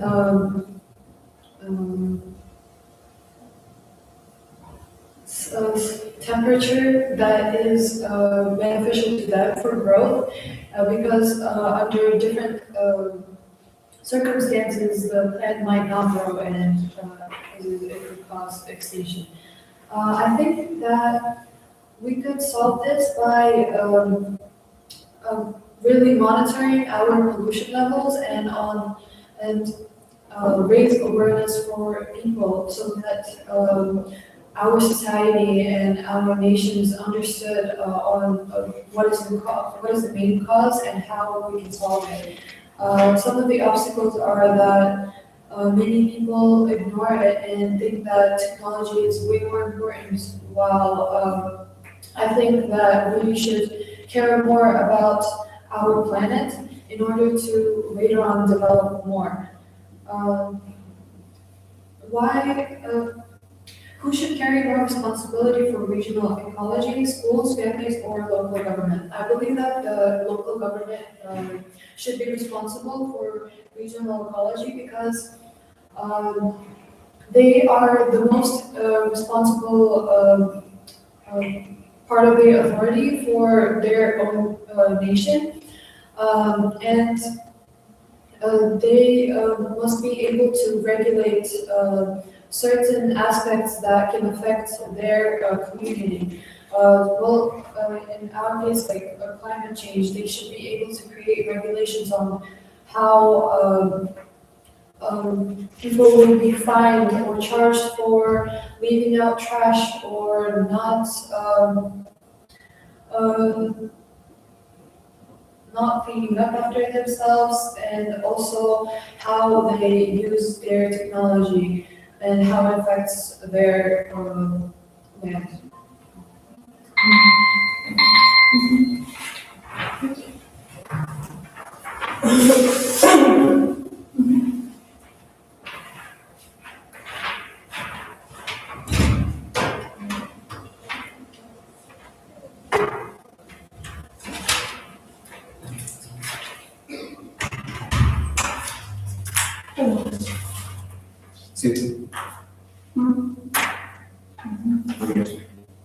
What is it? It's like a problem video. No.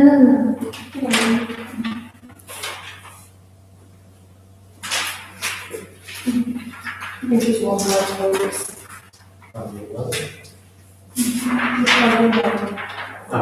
Right now.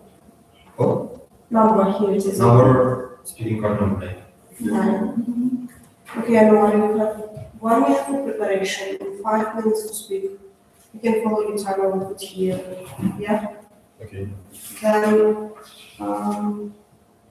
you have to choose one question from part 1, part 3. Yeah? And the second part you have to describe fully. Fully in how many minutes? 5 minutes for Okay. all Okay. the questions. Now is it like particular amount of minutes for second part or? It's up to you. Okay. So I will just show you time 6 minutes, so total 1 minute for preparation, 5 minutes So to when speak. 5 time, when it will be 5 minutes? Yeah, you have Okay, to start.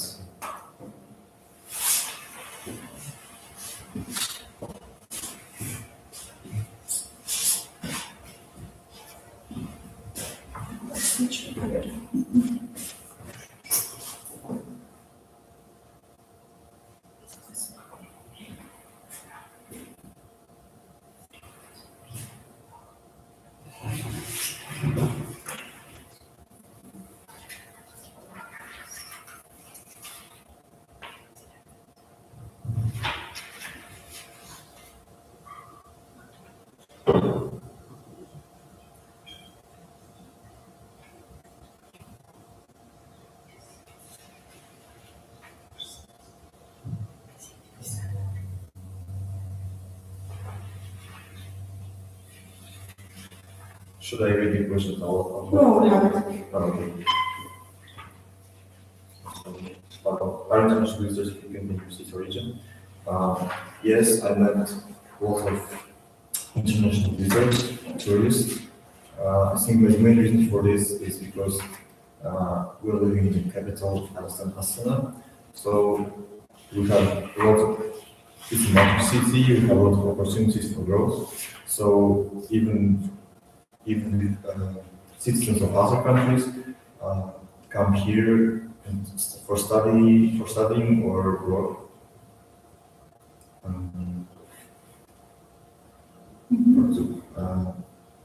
So I would recommend the city, Turkestan, because it has a very significant cultural heritage for our nation and our country, of course.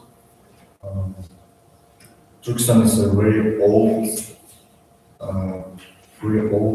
city. There were a lot of big figures from this city that are also significant for our culture. For example, like Farabi, if I'm not mistaken. The misunderstanding that the tourists may face is the fact that I would say, in my personal opinion, there is no as many English speakers in Turkestan. So for tourists, it may be difficult. But in special, like touristic places, there is a lot of guides. So maybe it won't be such a big problem, but still. English-speaking guides, they help a lot. Obviously, in a place like this, when tourists from all around the world come here to look at our big and important places, it's important to guide them so they understand our culture. Tourism, in my opinion, should promote globalization. All tourism is overall it's a very good thing in my opinion, because with the help of tourism you can learn a lot of new stuff about other cultures, other countries, about their history, and overall for tourist people it's very important, not important, but benefits them all. Yeah, I think the Turkestan city has the most this significance as a city, as a big city with a huge history, and it shows our culture very well.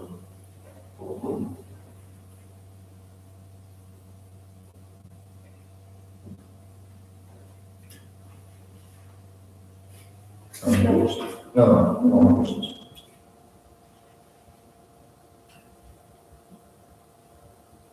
Should tourism communication cards simplify the English or culturally rich English? Why? I think probably simplify the English, because even if you're a tourist, not many tourists can speak English well. So if it's basic English in this, probably will be better. But in some places with culturally rich English could benefit it. But my opinion is that the simplified English is the best option here, because just for everyone can speak basic English, some words, and to understand some words. That's why I believe simplified English is the best option here. And when it comes to culture rich English, still it takes time to learn this hard language, so I believe simplified. Okay.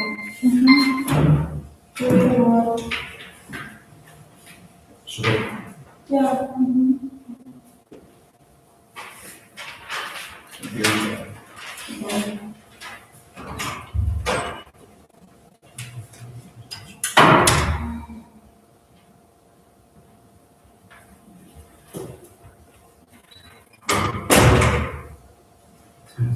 Oh. one card from here. You should choose one question from part 1 and one question from part 3. Yeah, and the second part should be answerable. Okay? 1 minute for preparation, 5 minutes for speaking. Yeah? Argument gender. Negative. Sorry.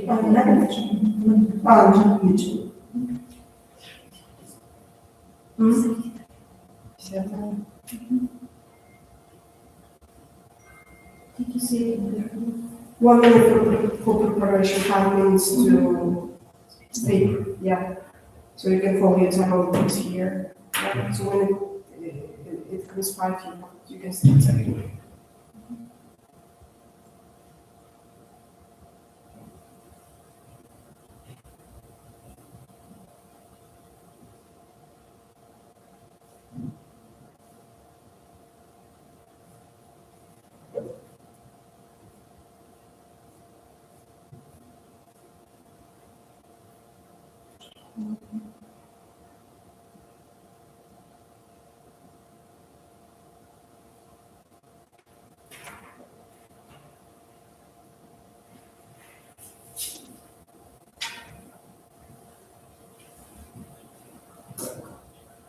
Your card number.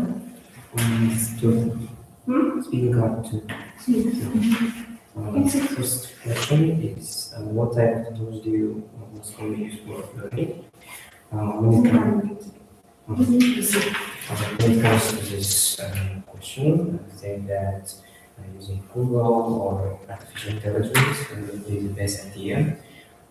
You can use open source information, and you can share your knowledge with AI, connecting your thoughts with such technologies. And in general, I think it only have advantages than disadvantages and drawbacks. So I can add some more information maybe by saying that YouTube is also a source of free information. When people also share some information with people, by giving some tips or advices and so on. So if I was a person who can recommend to someone to use some sources, and so we say that it would be the best one. So then part 3, what makes technology helpful for language learning and when does it become distraction? In my personal opinion, I think using too much time by scrolling social media, by using TikTok, YouTube would be a main distraction especially for students, because they can waste their time by just consuming waste, junk information, say.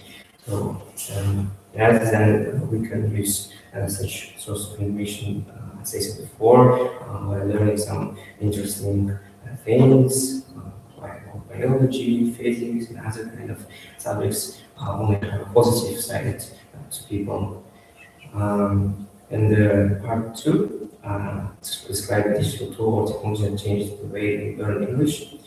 I would say the main thing that play a crucial role in education is, as I said before, is artificial intelligence. Especially, I can give some examples like DeepSeek or ChatGPT. So, in my personal opinion, I use them very rarely because they can give some answers without explanation, and that's why you can miss some information in the whole state. I use it, as I said, very rarely, and it also has its positive side, negative side, as everything in this world. So in the advanced limitations, you can upload photo or write text wherever you want, and it's AI can receive it and yield the answer very quickly. And I think technology never replace teachers because teachers has a specific charm, I would say, because they can connect with people and then use their own knowledge, their own experience, and share with students and other people. So that's why I truly respect people who want to be a teacher and people in this field. To sum up, I would say that technology plays a great role in the development of English innovation. I can give some examples, like especially in universities.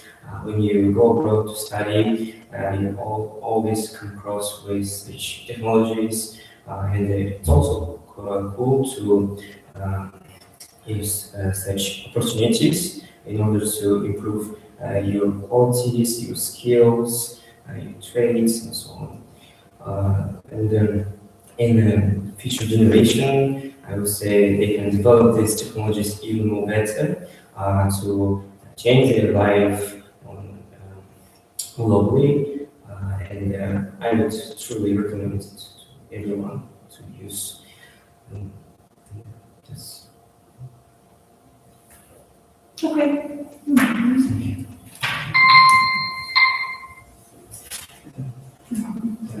Goodbye.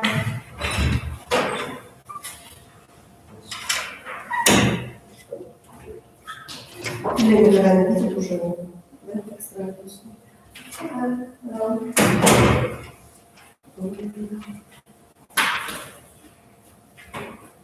Choose card from here. So you should choose one question from part 1 and one question from part 3. The second part should be answerable.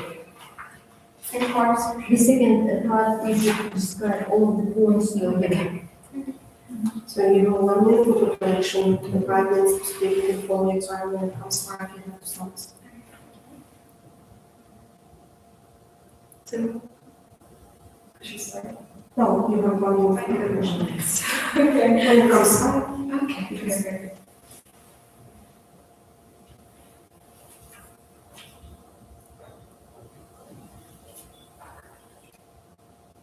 You have numbers of it. 6.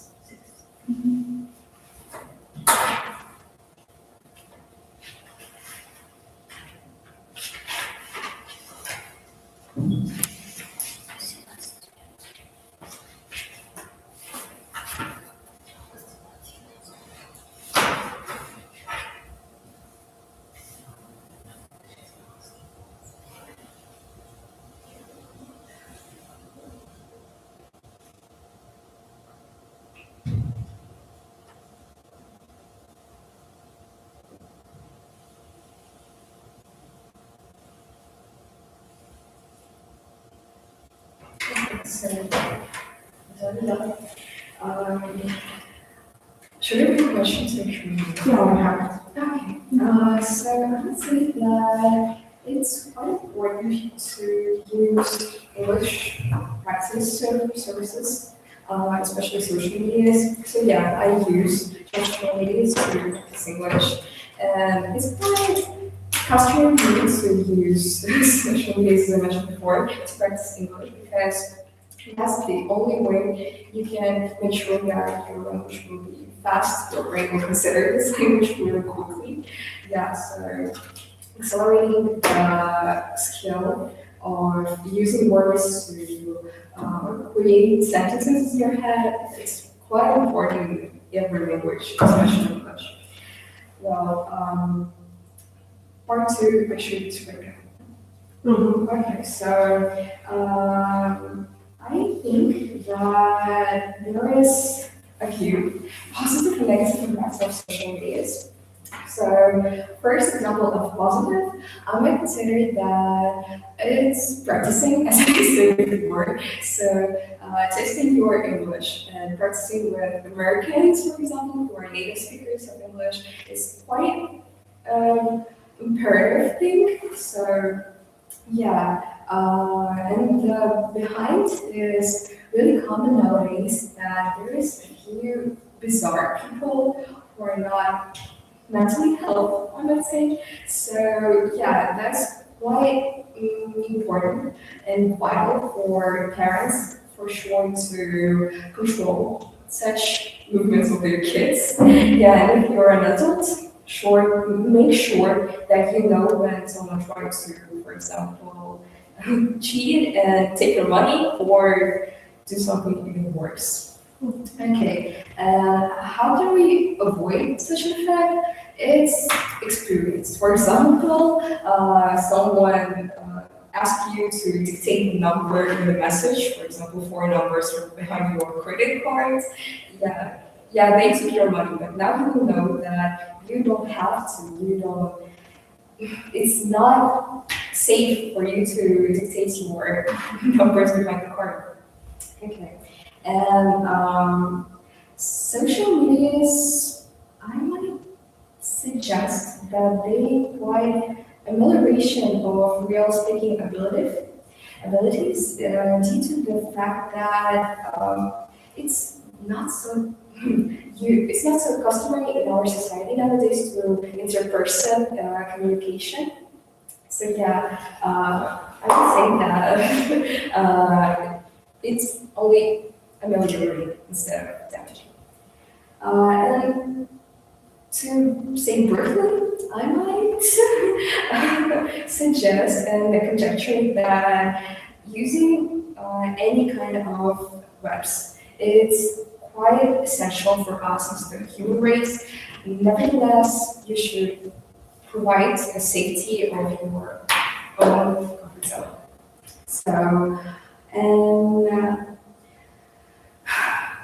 to keep talking about practicing languages and so on, and including social medias, yeah, I might conjecture that Olympiads should encourage social media vocabulary in speaking tasks. For sure, it's quite important for us to know the formal English because it's everywhere. Even you're applying for a job, applying for a university or college, or making a poetry, for example. Yeah, you should know formal English, but nonetheless, it's consequently really common to use social media vocabulary. Yeah. So to sum up, I might say that yes, social media plays an essential and the most vital role in our society. Yeah, so you should use it, but not overuse it. Yes, so thank you. I think that's it. Thank you. Thank you. Okay. Tracy? Yes, sure. Thank you. Bye.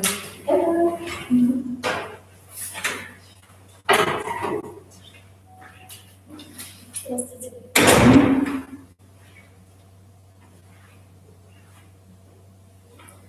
Так.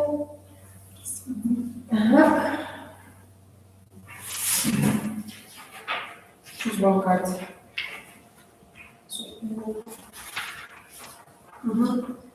So you have to choose one question from the first part and one question from the third part to answer.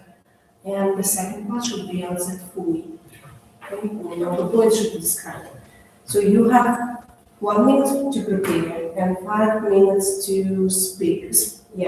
So here you can manage. Follow your time. When it comes 5, you should start. Which card can I have that with?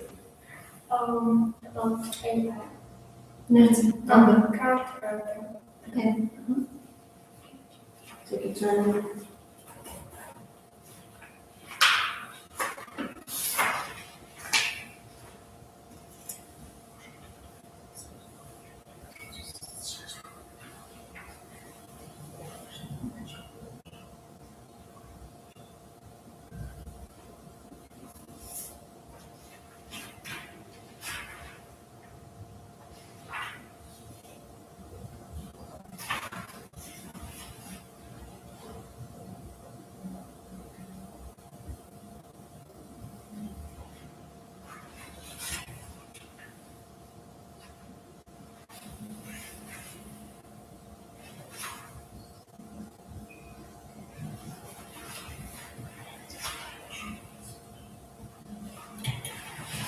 So yes, I do use.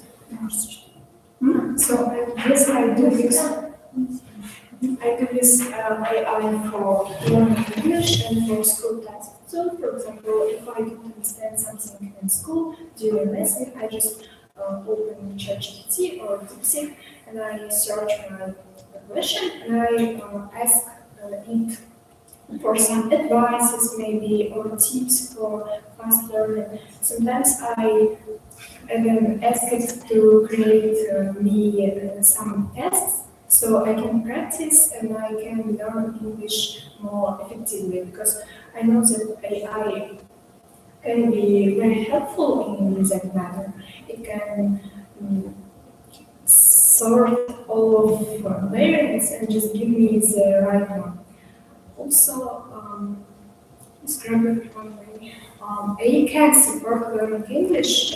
As I said, it can create your some exercise to practice, to improve your vocabulary. For example, you can check your English level by ChatGPT and it will create your own course to learn English.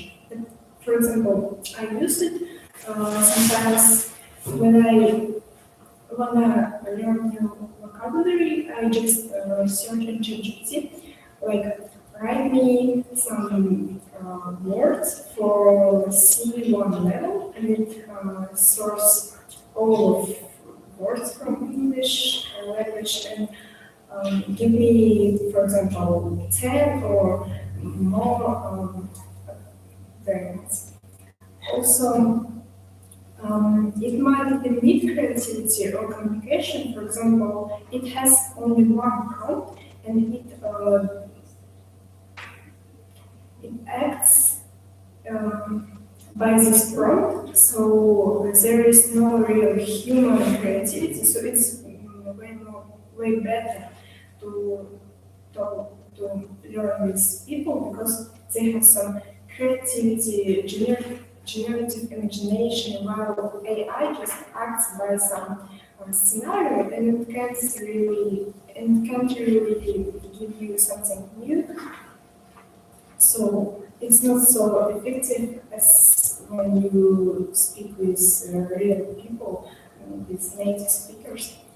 Students can balance AI and independent speaking by, for example, you can set some scenario helping by ChatGPT. For example, ChatGPT can set you some scenario and you can follow it, but at the same time you can mix it with real communication with native speakers, with people who know English more than you, like with higher level.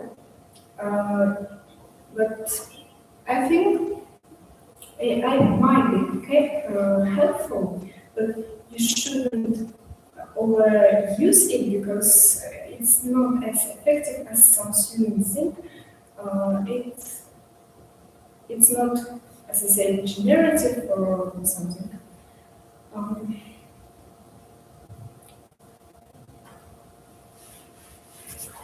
AI might reduce originality in students' communication by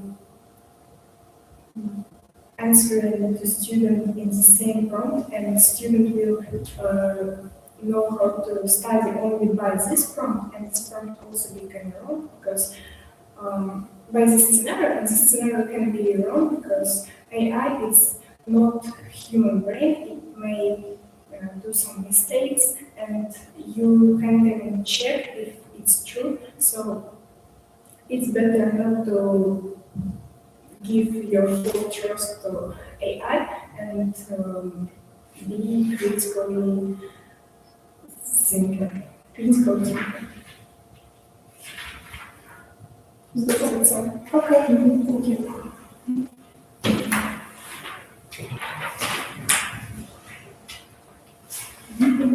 Goodbye.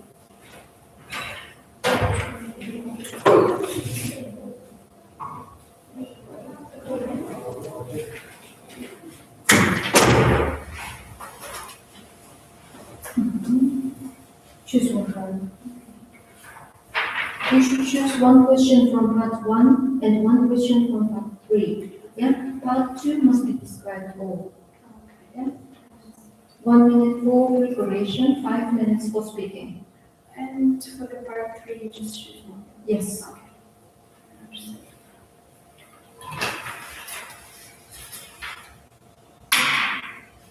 So you have 1 minute here to prepare, and 5 minutes. When it comes 5, you can start speaking.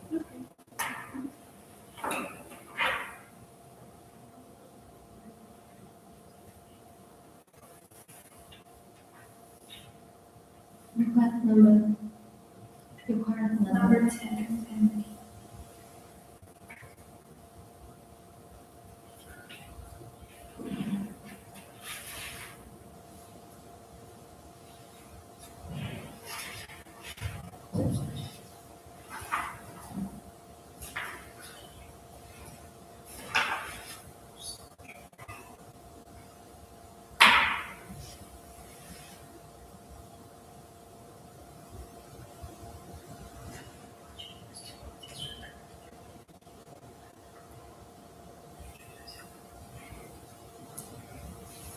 Okay, I think I can start. Okay. Part 1, I will choose 2. So, AI applications is popular among teenagers and most adults I know, as much as my sister and my friends. They all use AI except ChatGPT, Gemini, and others to create and help them with work or daily lives. So, yeah, I would say that it's quite popular for just any reason at all. Like studying, it can be like life choices. So it's useful at this point, but it can be like wrong. So for me personally, I do use AI not so often. Can I support too? Okay. This one, please. So many things right now are happening in the world, like AI boom. I would say personally that OpenAI created ChatGPT, and it just made our education system make sound like a joke. As now that mathematical and language models such as ChatGPT can just make anything in seconds. So that Duolingo app and other app that teaches English use now AI, and they actually increase the market of AI usage among the English learning apps.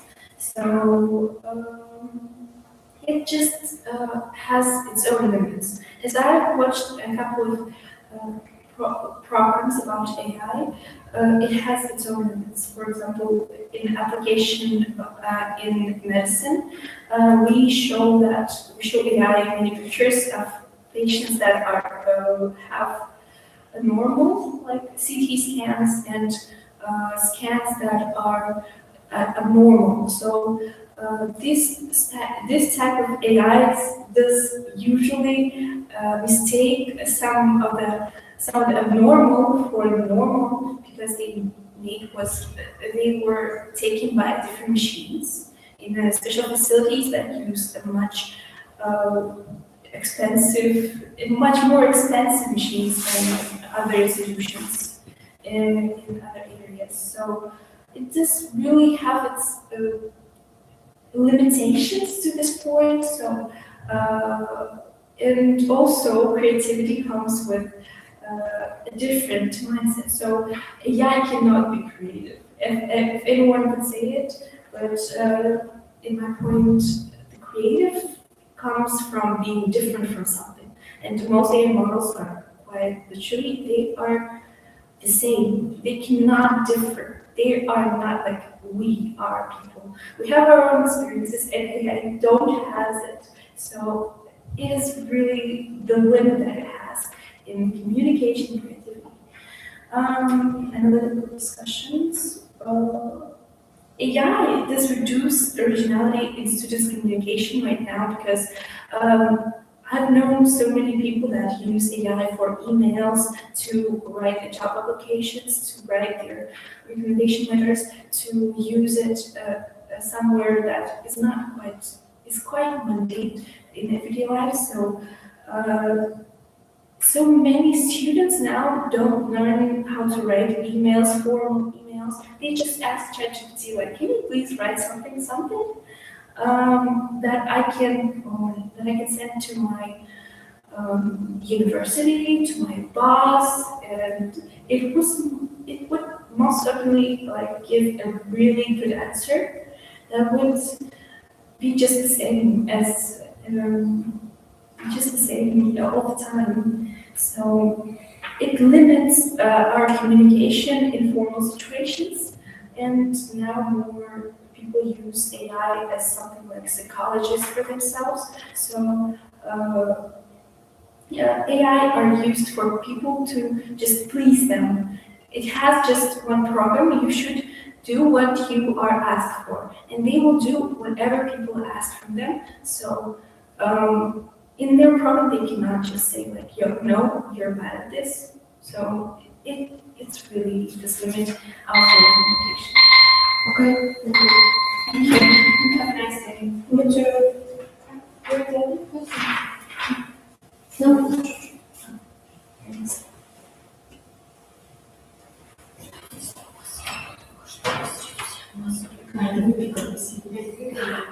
Ну, с вами сидим и говорим. So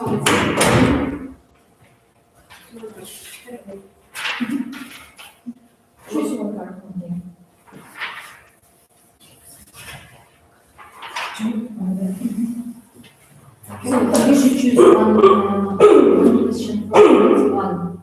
Yes, you should choose one question from part one question from part three. Okay? And the second part must be described all. Yeah? All the parts. So 1 minute for your preparation and 5 minutes for speaking. Please start. 1 minute for Preparation, yeah, for all of these 3 parts.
Please start. So I'd like to start with the third question. What kinds of rewards encourage students to move? So personally, I believe that it depends from person to person. However, mostly students tend to choose such rewards as Oh, sorry. Your card number is 7. 7. However, students tend to mostly choose rewards that would make their parents happy about it. For example, something materialistic, like maybe in terms of cash and maybe winning a phone or something like that.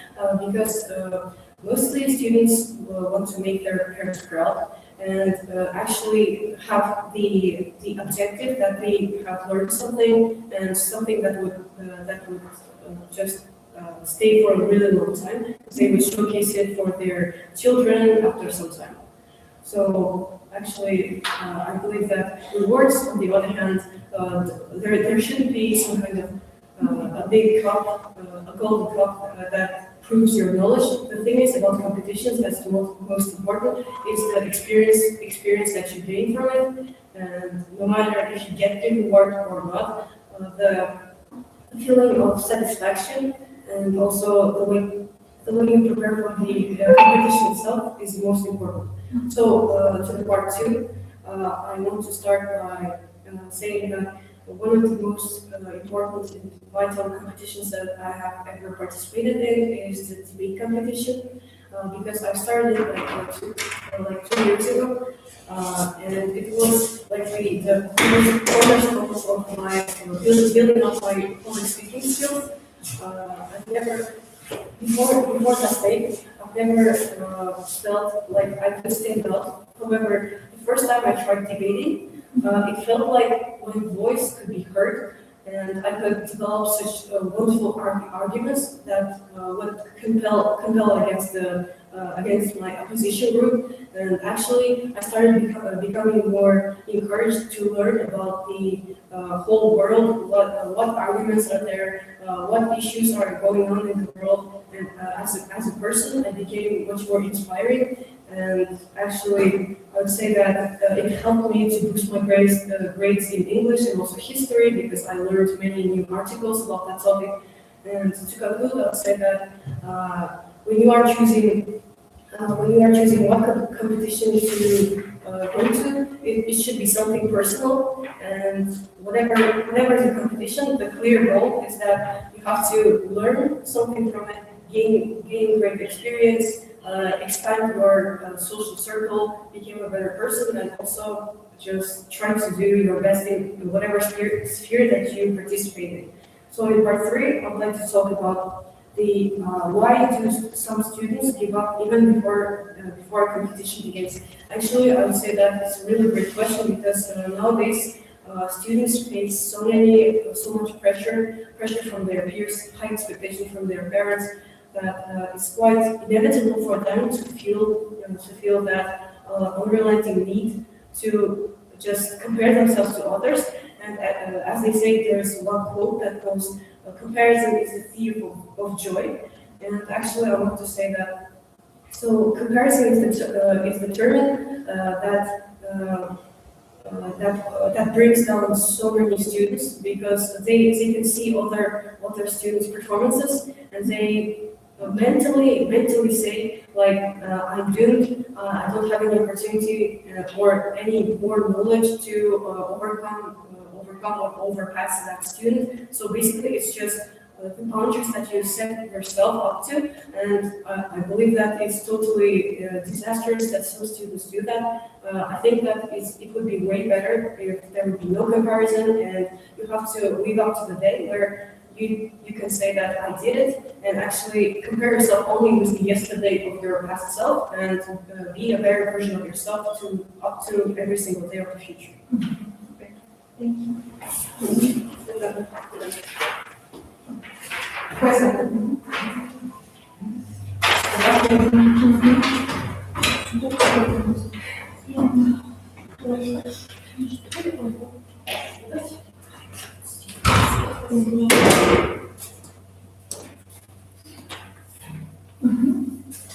Choose one word from here. So you should choose one question from part one question from part three, but the second part must be described all. All the points must be described. So 1 minute for preparation for all of these parts and 5 minutes for speaking. Okay?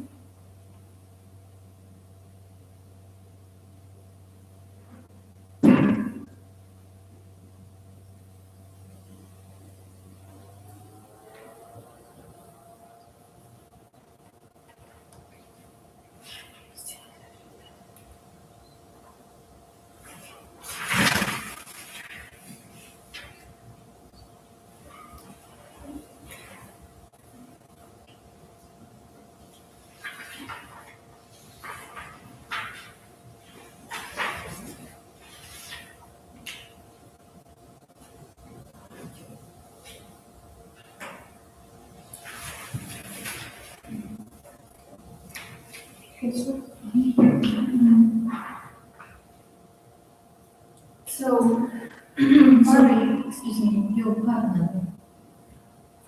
Please.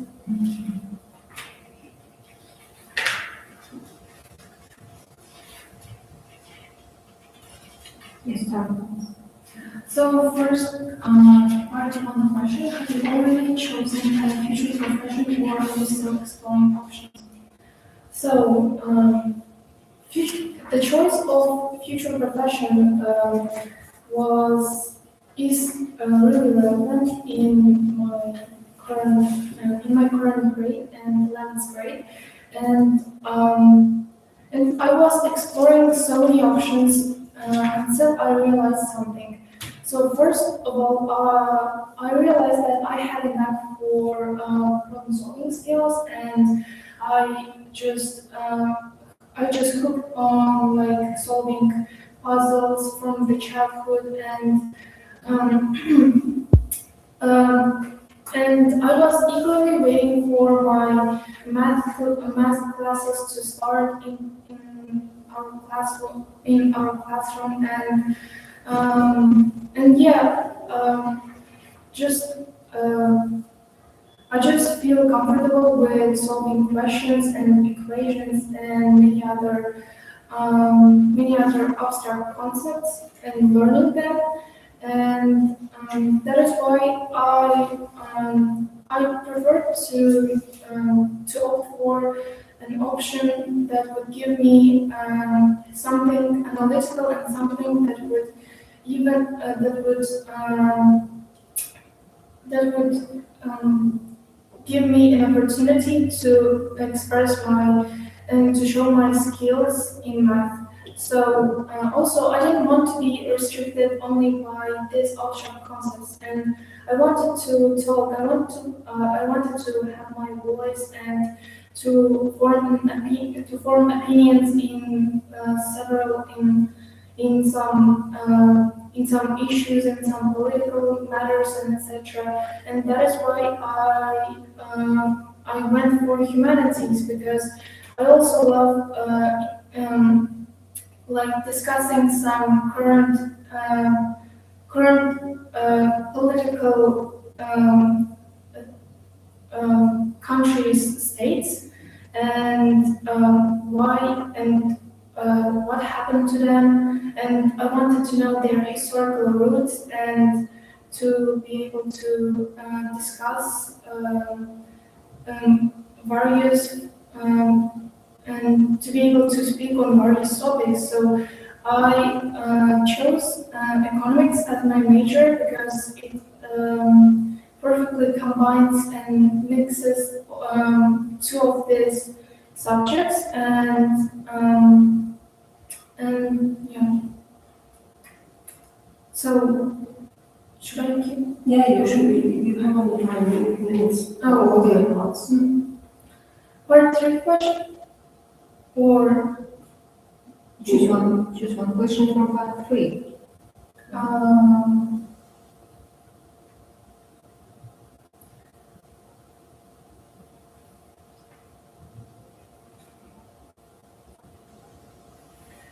So, how should the regional Olympiads prepare winners for realistic professional communications beyond exam testing? So I think that the structure of the Olympiads are pretty great in the way they are already like formed, and they just test our English skills, and especially in reading, they provide us with some really distinct and various topics. Like they can provide us with a text about anything, like about environment or something related with technology. And I think that all of this prepares us for being well-rounded in the future, and for being able to analyze and think critically about and ruminate on some matters, and also I think that the time constraints are just perfect because it gives us and students time to fully concentrate on questions and to be to meet to give the right answer. Thank you. Time's up. Thanks.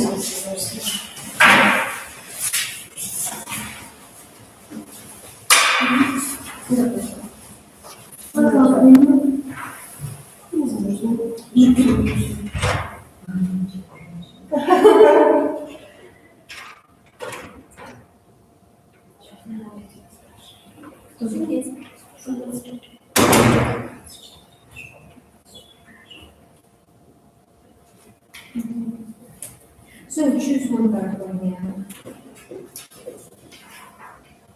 As Birgit, yeah? Yes. So you should choose one question from part 1, one question from part 3, and part 2 must be described all the points. 1 minute for preparation and 5 minutes for speaking. Can I write on the paper?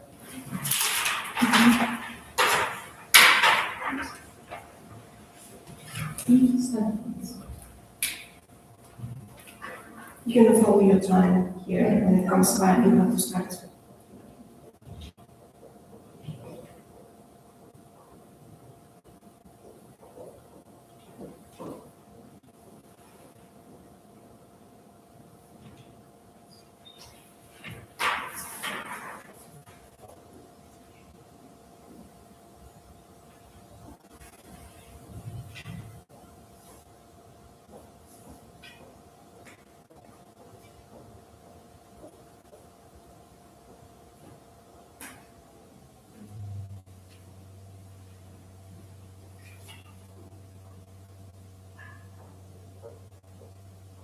Azuri, your card number.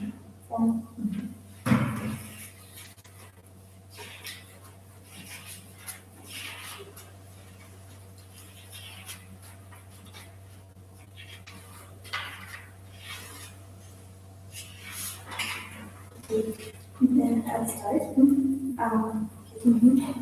The first question is, do you prefer print books or ebooks and why? So basically, I really love printed books because of the atmosphere that I get whenever I read books, and it is all about the feeling of physical book and its like history behind it in my hands.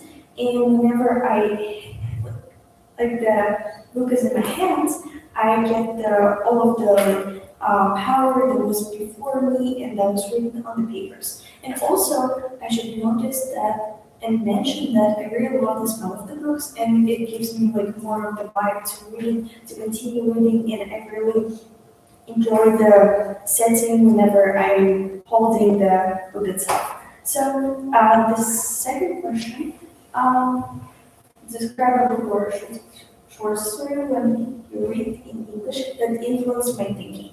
I'll be talking about the book named Sweet Bones. It is actually about a girl who was once killed, and there was a story of both families, like they were discussing, they were searching for her, and the killer itself was just their neighbor, and they didn't know that. So I read it in Russian, but I really hope to watch the film of it and also read it in English.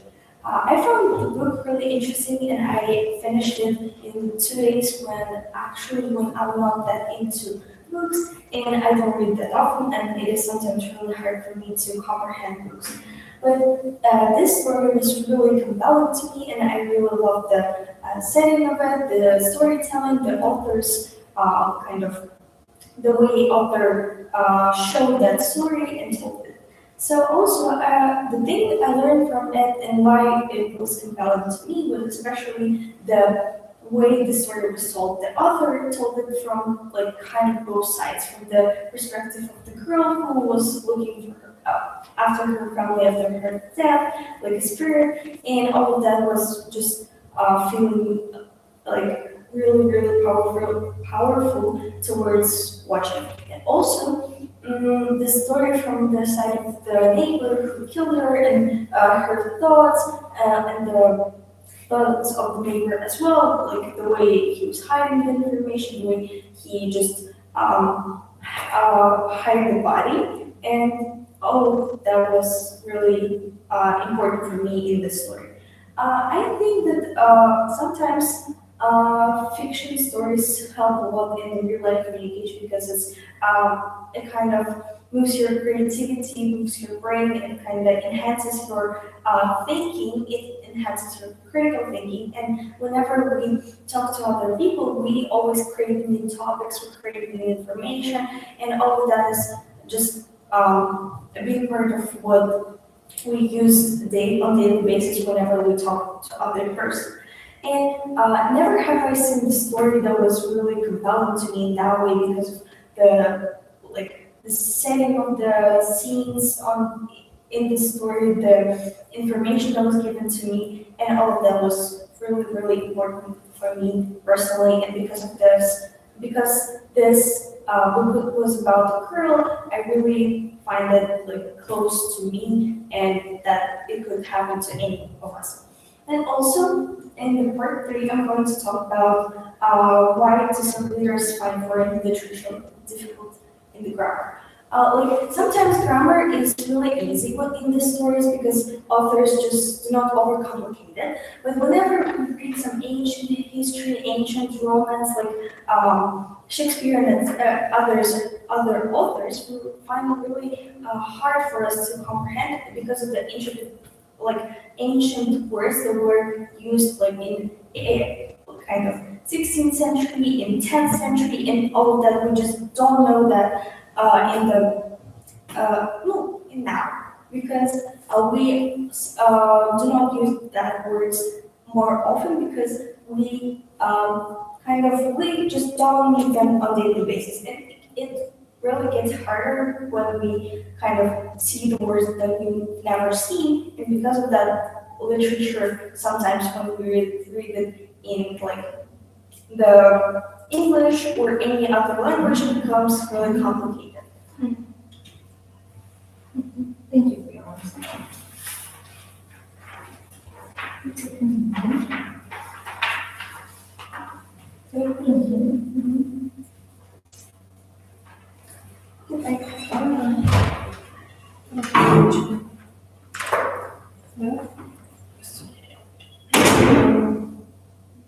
Choose one. What's your name? Full name, please.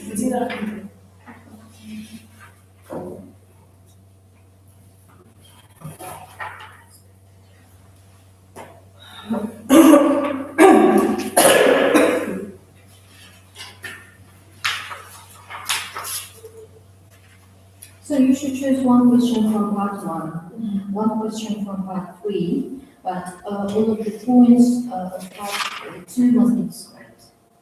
Yeah? Part 2, you should describe all of the points given, okay? And part 3, one question. Part 3, one question, part 1, one question.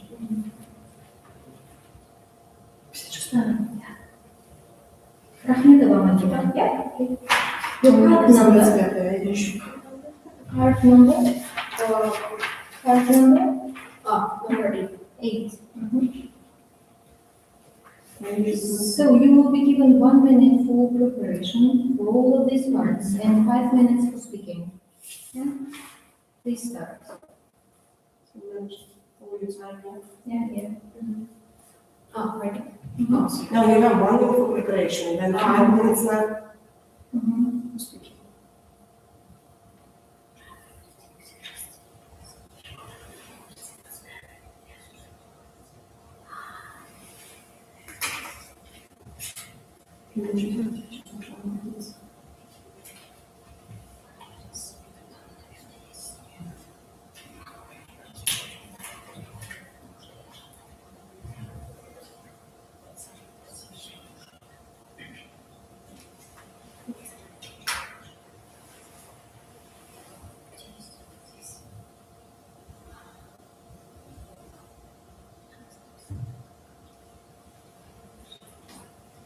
Can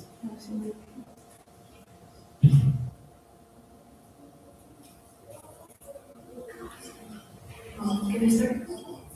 Yes. Should I read out the question? No, we're having. I think students nowadays, especially in my country, don't really listen to local music due to the fact that our local music is not developed enough. And the global music is usually really often can be seen on social media such as TikTok and Instagram. Thus, it's more popular among teenagers. For me personally, I really prefer. I try to listen a lot to a lot of genres and a lot of artists, but personally, I like most R&B and jazz the most throughout this. Sometimes I listen to.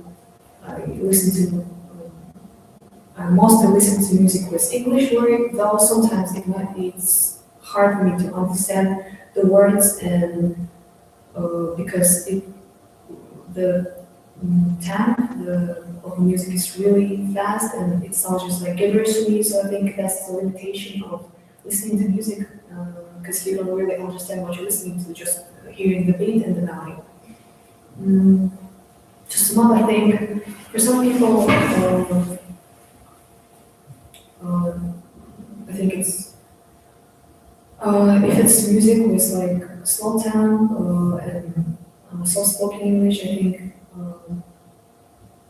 when it's like this incredible, I think it's might be possible to learn some new words or some kind of new phrases. But when the music is really fast and you can hear just the beat and the melody, I don't think it's possible to learn anything from it.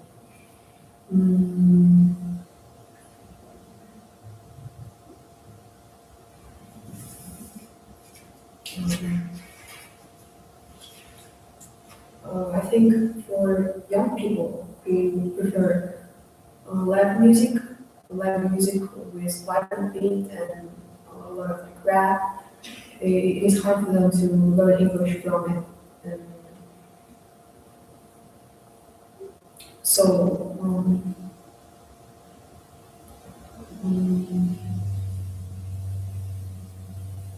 so I think to really understand the English language to music, the students should carefully research, for example, the lyric of the song he likes and kind of try to translate it or understand it himself instead of just listening carelessly.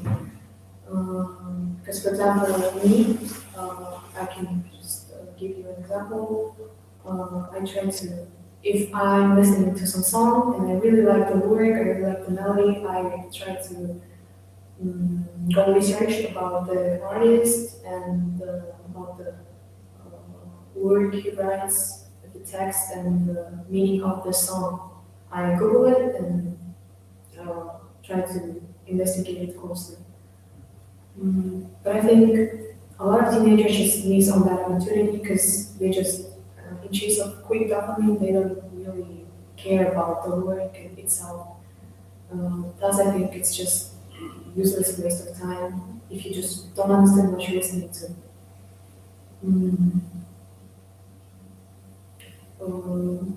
Taking all of this into account, I think there should be a trend among teenagers and young people to try to more carefully listen to, or might more carefully find the information about what they're listening to and do research about their favorite artists or favorite genres to understand it better, not only just genre, but the English language itself or any other language completely.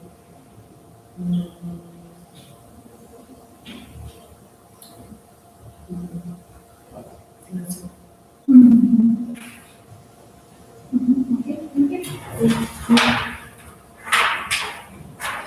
Goodbye. Goodbye.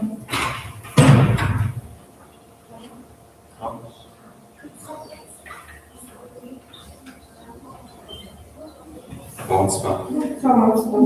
Propust'un video alıp olabilir. What's your name? My name is Rawan. Full name? Kodar Rawan. Kodara. You have to choose one card from that list. Which card do you have? Speaking card number 4, literature.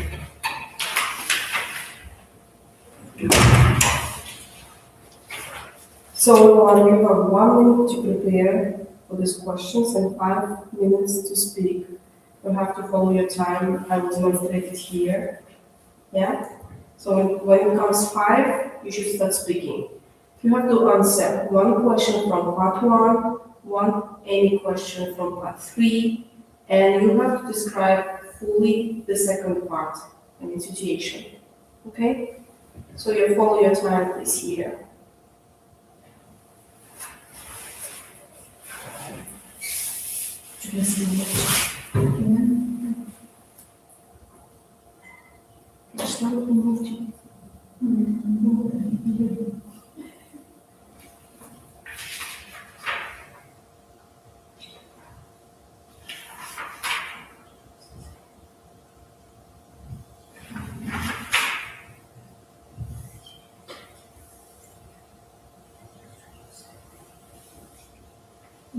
Do I have to answer all the questions in part 2?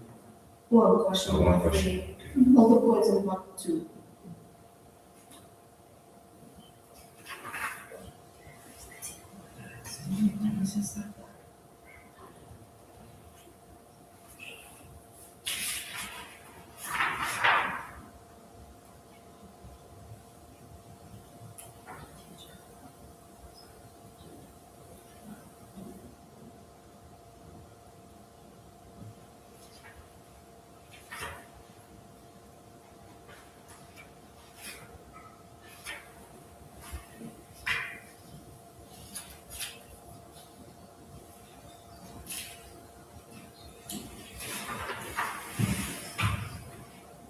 Peter, I started, don't you know your time? Like 4.5 hours. You have to start. You have less than 5 minutes already. Do you see that?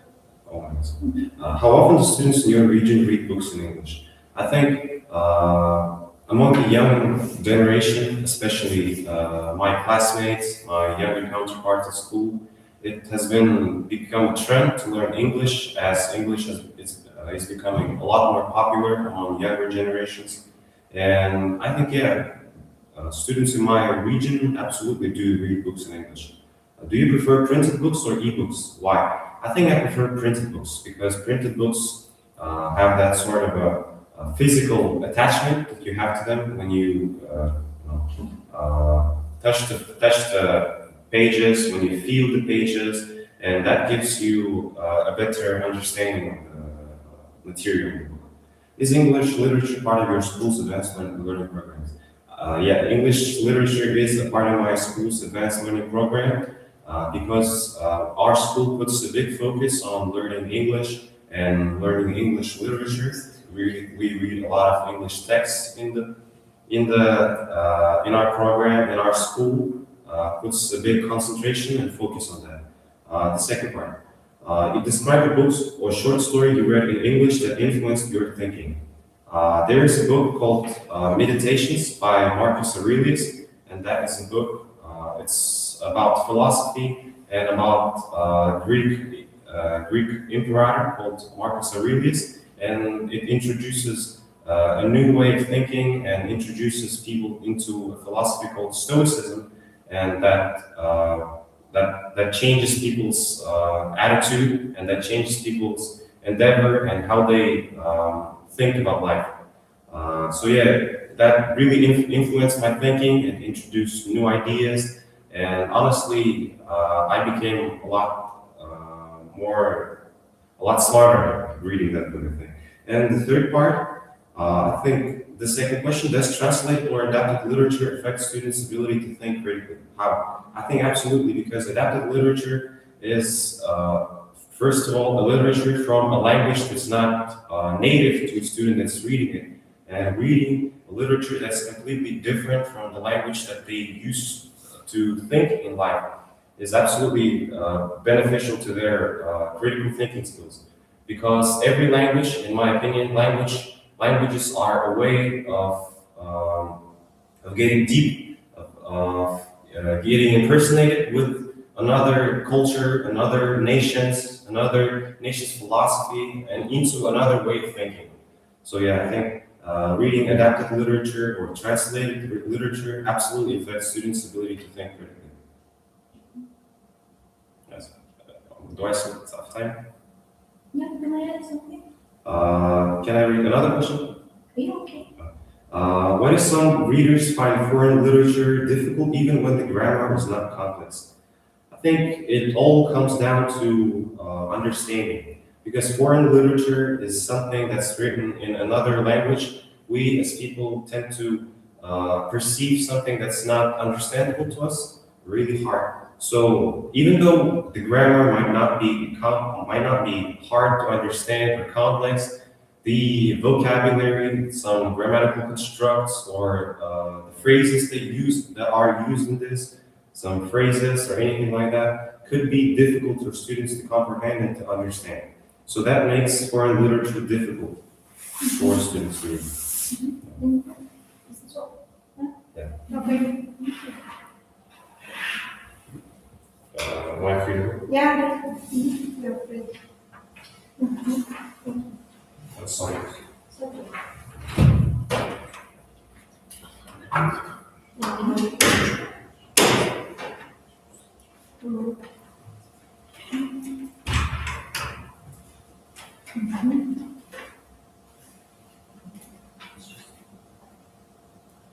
Choose one part.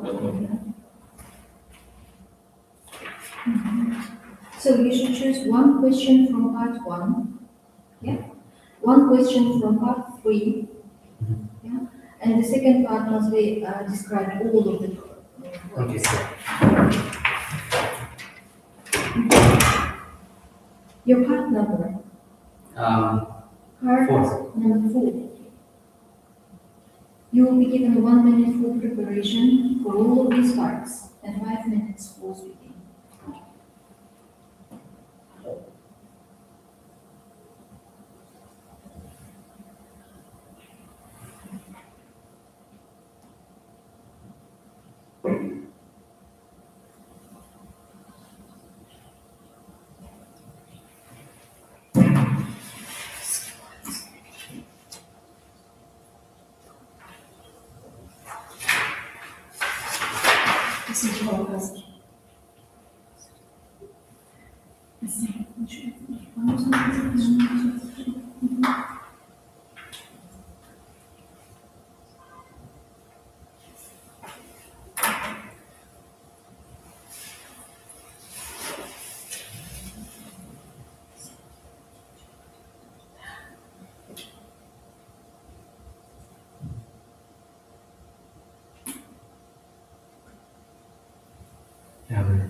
How often do students in your region read books in English? I believe nobody reads books in English, especially in my school. I wouldn't say that English is that popular, but if we're talking about our city, our Kazakhstan, I believe that there are readers, but I wouldn't say that they are so widespread. I think that reading books is something that's becoming less and less frequent because of the phone and digital technology. Nobody wants to read. Everybody wants to watch. But now people tend to read more and more because of complex issues in life. So I think that English is something that has to be mandatory for everybody. Yeah. But overall, if we're talking about on the whole, I think that it is not as popular as all the Kazakh or Russian readers. Describe a book or short story you read in English that influenced your thinking. I'd like to talk about Tom Hanks' book. So this book is about lots of different stories, and it's a fiction book, so I don't think that those stories were real. So there were parts about the Second World War, and also about his life and maybe his friends. And I remember that the story began with three friends, and they started some friendship and relationship between each other. And I actually confronted lots of difficulties with the language because of complexity. And I believe that those words, when I tried to translate them, they were some advanced words. And I couldn't really understand some of them. But I would say that the context was so engaging, so I would say even fascinating, and I could actually understand something, even if the vocabulary was pretty hard. And I learned that there are really difficult moments in life, and Tom Hanks and his friends, his dad, they all could, cope with it somehow with some strength. And of course, they were devastated at some moments, but I think that the most interesting is that people actually can overcome their fears, and I think that if they surpass their fears, the life is going to be better for them, not only for them, but for everybody. So he proved in his book that it is so. And to sum up, I would say that from my perspective, Tom Hanks is somebody who can actually make literature really fun, even if it's fiction, even if it's not real things. It was quite engaging, the things that he was describing, and the Second World War. Everything was quite fascinating. Analytical discussion. Why do some readers find foreign literature difficult even when the grammar is not complex? Well, if we're talking about my experience, I think that it's mostly about vocabulary, about dictionary, about how many words you can remember, you can memorize, and it's all about your brain, I believe. Even if you don't know what the grammar is, or you don't properly know that, I think that when you have that range of vocabulary, you can actually understand and make sentences, and with a little bit of logic, I guess everything is going to be proper for you. And I think that reading is all about knowing the words and connecting them together. And when they're linked, it's something that actually comes to your brain really comprehensively. So I believe that when it comes to grammar, I don't think that people have any restrictions, but when it comes to vocabulary, you might not understand it. So the first thing that you have to be concerned about is actually vocabulary. Thank you for your answer.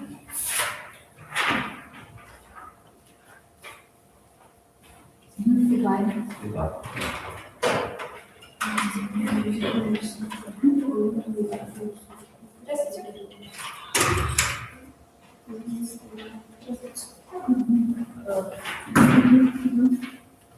So choose one word.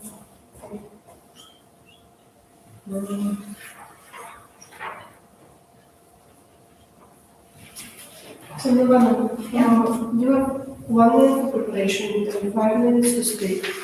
So I will demonstrate here, look, you can follow your time. You have to choose one question from part 1 and part 3.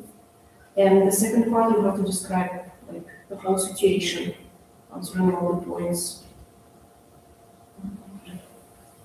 So I have 1 minute to prepare for all questions. Yeah.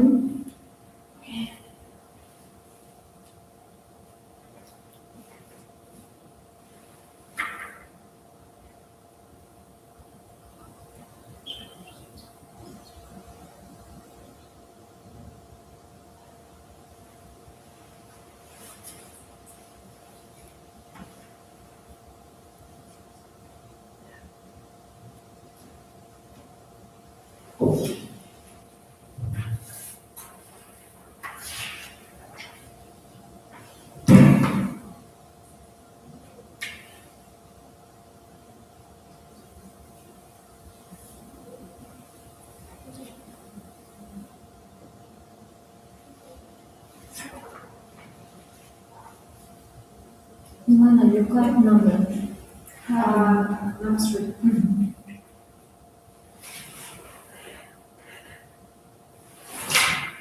I guess you have less than 5 minutes. Why you have less than 5 minutes? Please start speaking. Okay, yeah. Should I name the question?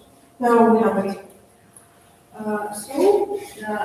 I participated in one environmental project, let's call it, just once in this year. We had a project where students should create some useful things from unnecessary things. So we need to recycle some items to create something. Well, we did the wardrobe from models. And I think it is really interesting thing because firstly, we can help our environment from wasting trash and also like improve our creativity, our critical thinking. So I think that is okay. Part 2. I think the most crucial problem is global warming. And I think it really affects to our country, to our city, especially in this year, because our winter really changed just in last year. We have really cool winter with strong frost, a lot of snow, but this year our winter is really warm. And of course, I think that it's caused because of global warming. The first problem that causes the global warming is pollution. Because nowadays, a lot of innovations that can help us to make our life more comfortable, but it can also affect our environment and ecosystem, especially the cars. They make our life really comfortable because really fast because we can go anywhere with this, but it really polluted our air. And I also think that global warming really affects our community because, firstly, a lot of illnesses. How we know that when our winter comes, the illnesses come like reduced because of the viruses, really frosted and something like this, and our community really suffered because of this, especially due to the temperature. The solution of the problem, I think that it not only depends on people, and but it depends on every person. Because if people will not think about our ecosystem, our planet can really suffer from this. I think that firstly, our families should care more responsibility about our knowledge about these problems. But of course, schools also should provide the appropriate knowledge for children to make sure that they know about this problem. And also, what government should create some laws maybe or taxes on some maybe transport or some products to help our environment. And of course, this problem has a lot of another problems. Firstly, suffers not only humans, peoples, but also animals. So thank you.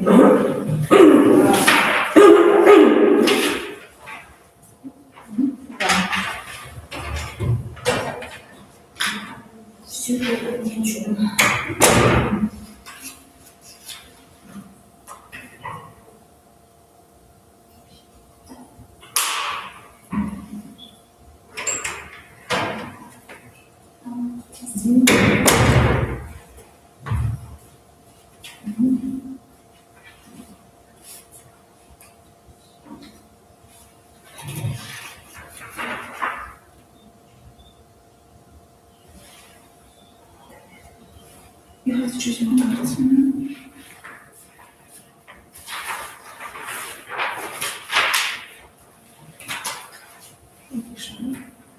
Alicia, you have 5 minutes, 1 minute to prepare, 5 minutes to speak. You should choose one question from part 1 and one question from part 3. And the part 2, you have to describe the whole situation, answering all the points. Okay, so follow your time here.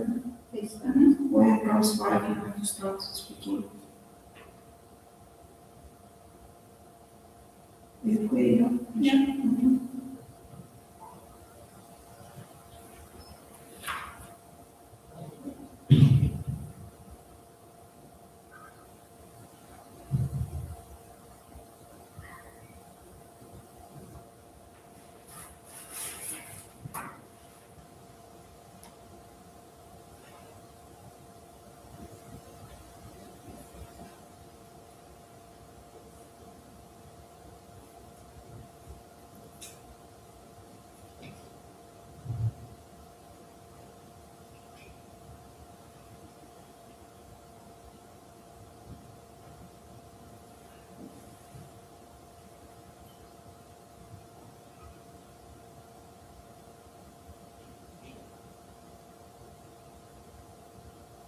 Please start. Do students in your region listen mostly to local or global music? I believe that most of the students, people my age, young people, are mostly listening to global music, international artists. I'm not sure why, but my classmates, for example, they prefer listening artists that are not from Kazakhstan, from other countries. And how often do you hear English in the music teenagers prefer? I hear English songs quite often. I think many teenagers prefer to listen to English songs rather than Kazakh or Russian songs. I think this trend is due to the rising American culture. The American culture is becoming more crucial and popular in our country. Teenagers tend to listen to other artists, English artists. And can your teachers use songs in English lessons effectively? Give examples. I think teachers should implement English songs more to our national curriculum. It would be an interesting idea because when people are hearing the songs, it is more easier for them. It is easier for them to remember certain information. It is easier to recall some important information, some important details about education in general. And it is simply more convenient to remember crucial information with songs rather than with books, for example. So, part 2, describe the type of music you like and explain whether music can help students learn English. genre of artist do you prefer and why? Usually I prefer, my music type is quite unusual. I prefer listening to operas because me myself, I've been an opera singer since I was young, and I prefer listening to certain types of operas. My favorite opera, for example, is Carmen, and I really enjoy listening and both absorbing the characters in a certain opera. If we are talking about, well, regular music, I would say I prefer pop music. It is widespread, and I think every person likes this type of music. Usually I listen English language songs rather than Russian songs. My favorite band is Limp Bizkit. They mostly sing in English, but sometimes they have Spanish songs and other languages as well. And how music influences vocabulary, listening, or pronunciation. I think music plays a crucial role in enhancing vocabulary because when you hear something, when you hear a certain song, it's easier for you to remember how to pronounce a word. And also, it helps to remember some crucial information about English if you are listening to English song. Why are songs easier to remember than other learning material? I think it's easier because songs can be repeated over and over again. Thank you. Thank you.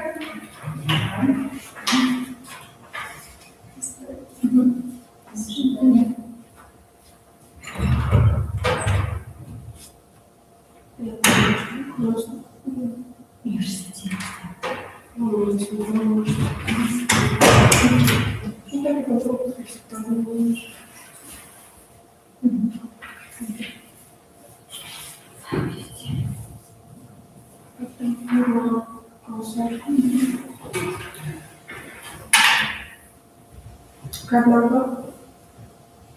Card number? Ticket number? Number, Force. You have 1 minute to prepare, 5 minutes to speak. You should choose one question from part 1 question from part 3. And the second part, you have to describe fully the whole situation. Answering all the points. So here you can follow your time. Do you see that? So when it comes 5, you should start speaking.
Start.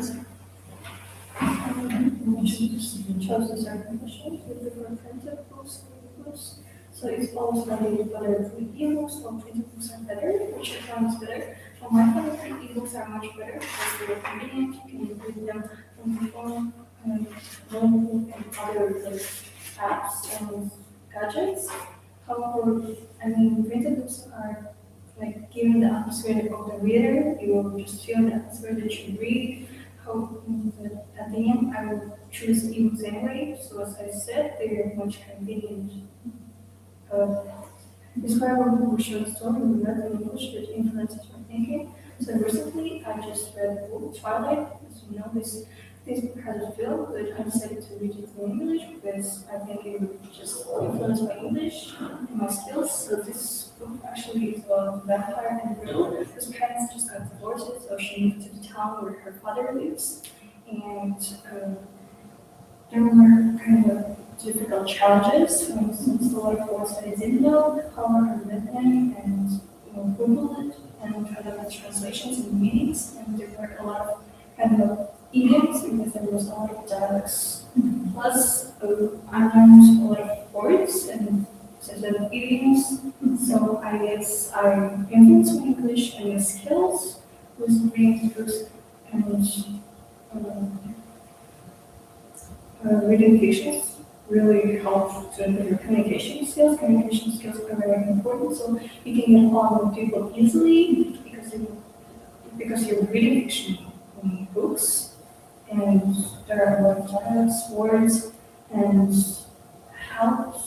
it helps you to talk. And as a conclusion, I would say that this book really influenced my English, my skills of communication, communication, so I can get along with people easily, and foreign people who are talking English.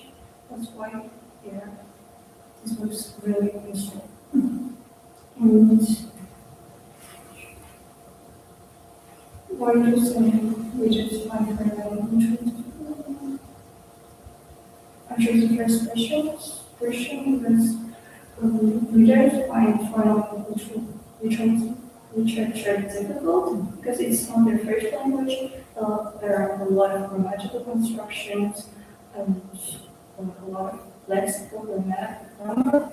So first they should read and prepare for the grammar, learn some information about this, then only read. But in other cases, they can just read it, then only look for some information and learn these structures.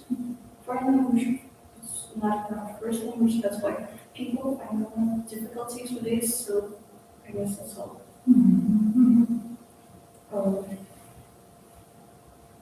You may add something here. When grammar is not complex, people might have some problems with, as I said, phrases and idioms that foreign people and Americans use because they're kind of complicated, difficult to understand. It's like our idioms in Russian, they're kind of difficult to understand. The words are extraordinary, so people don't really understand them.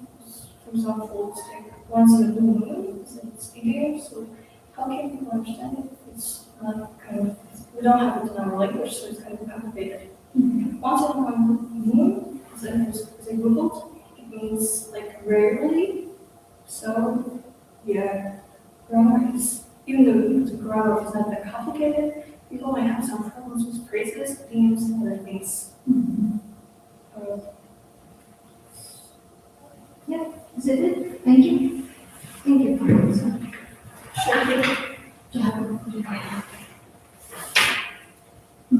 Goodbye. Bye.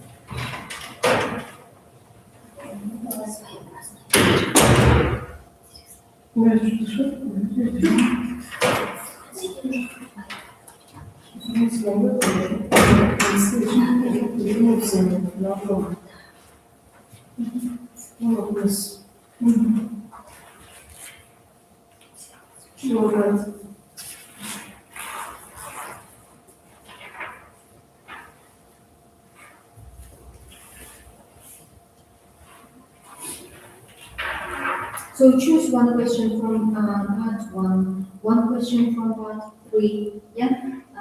The second part must be described all the points given.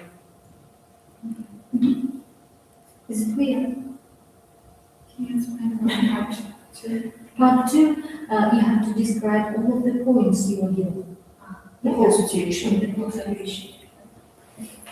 Listen,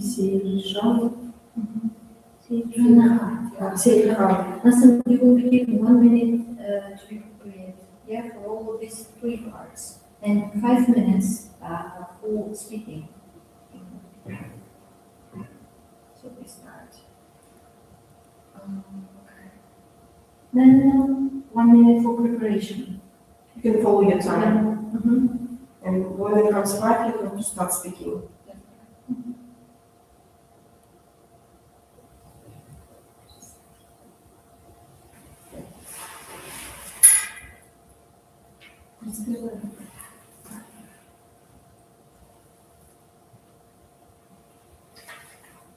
Your card number, sorry? 10. 10. Mhm.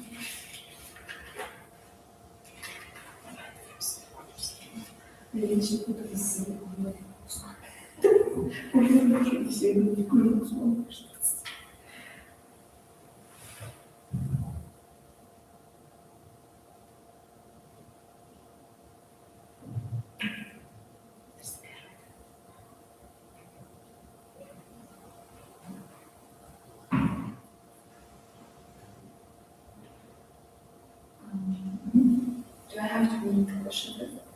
You should have a question.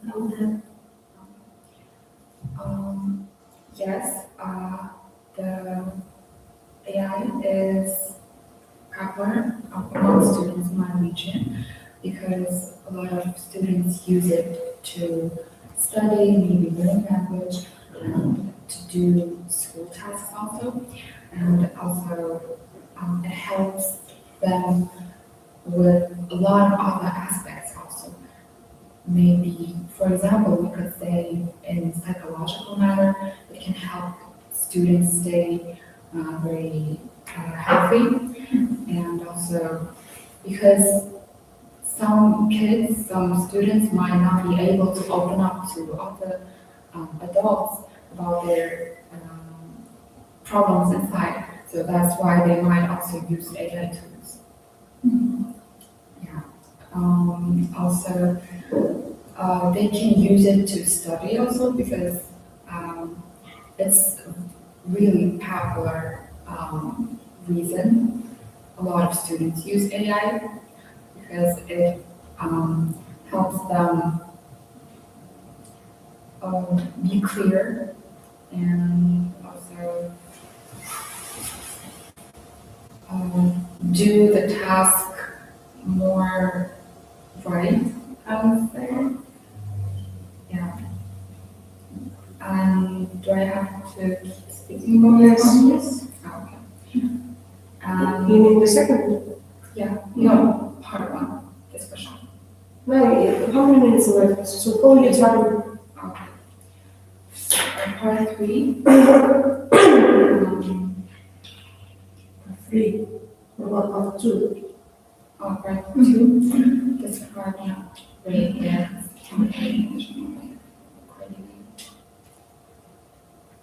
AI can support learning English, but also in one way it might limit creativity or communication because by using AI, you can get some guidelines to how to learn English and how to learn English correctly because AI has been based on these countries like USA, and since it has been based up in there, it's very really original way to learn English, but in one way it might limit our own creativity because it's like you solely depend on AI when you could learn English and by yourself, like searching in books and learning the grammatics and every other stuff like vocabulary and anything other by yourself, just like in older days. But that's actually, I think, a better way because it gives you creativity, and also you can communicate your thoughts more clearly without restricting yourself with only AI and just researching all through books and other sources. Okay, so to make a conclusion about personal stance, let's say, personal stance, whether AI makes learning easier or weaker, I would say I think it makes learning weaker because you depend on the AI, and which you shouldn't do. You should be able to research by yourself and not depend on the AI all the time. And so that makes you weaker in one way. And to conclude, I would say that English does support learning English and helps you build that base also, but to study English in that one way is wrong, I would say. And part 3, why might AI reduce originality in students' communication is because Time is up, yeah. You may say?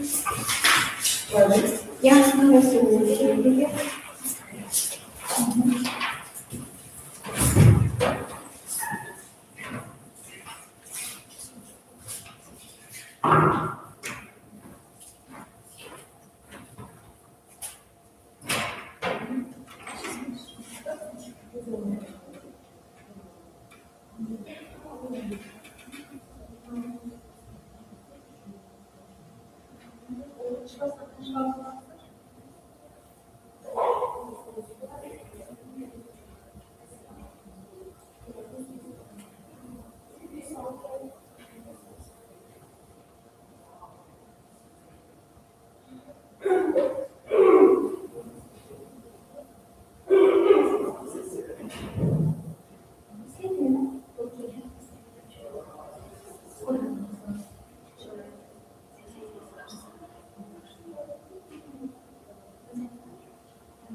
Range 10. Okay.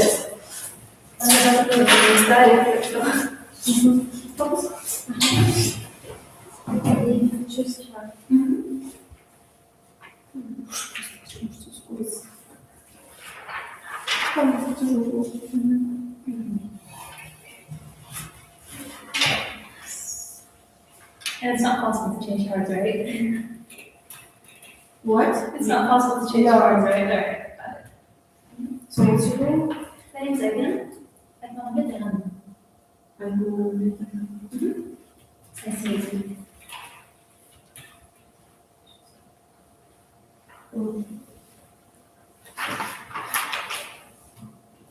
So you have 1 minute for preparation, 5 minutes for speaking. Maybe just so you should choose one question from part 1, one question from part 3, and part 2 should be described fully. So pull your time here when it comes 5, you have to start speaking. I have one question. I have 5 minutes for overall, for all the speaking parts, or is it only for one part? For all parts. So part 1, part 2, and part 3, they're all 5 minutes. Okay.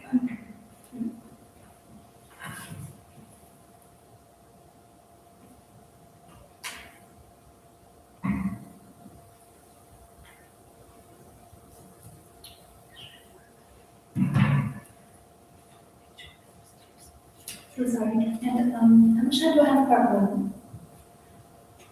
Once again? How much time do I have for part 1? Or does it matter? It's just It doesn't matter, yeah. Okay. You can choose.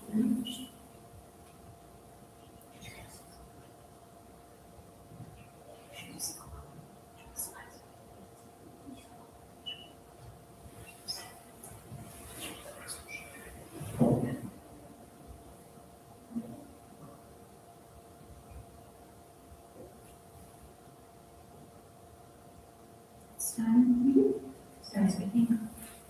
So, for part one, I decided to go with the first question. Do you enjoy sports or physical activities at school? For me personally, I'd say that I enjoy physical activities to an extent, specifically because of the fact that last year around this time I had a spinal injury, which led to a lack or a scarcity of my physical resources and resources that are around me, for instance, gyms or training facilities, and etc. However, I did have to go to a training facility to help with my spinal regeneration. And so, therefore, I'd say that I enjoy sports, but to an extent because as of lately I haven't been able to enjoy it as much because of the accident.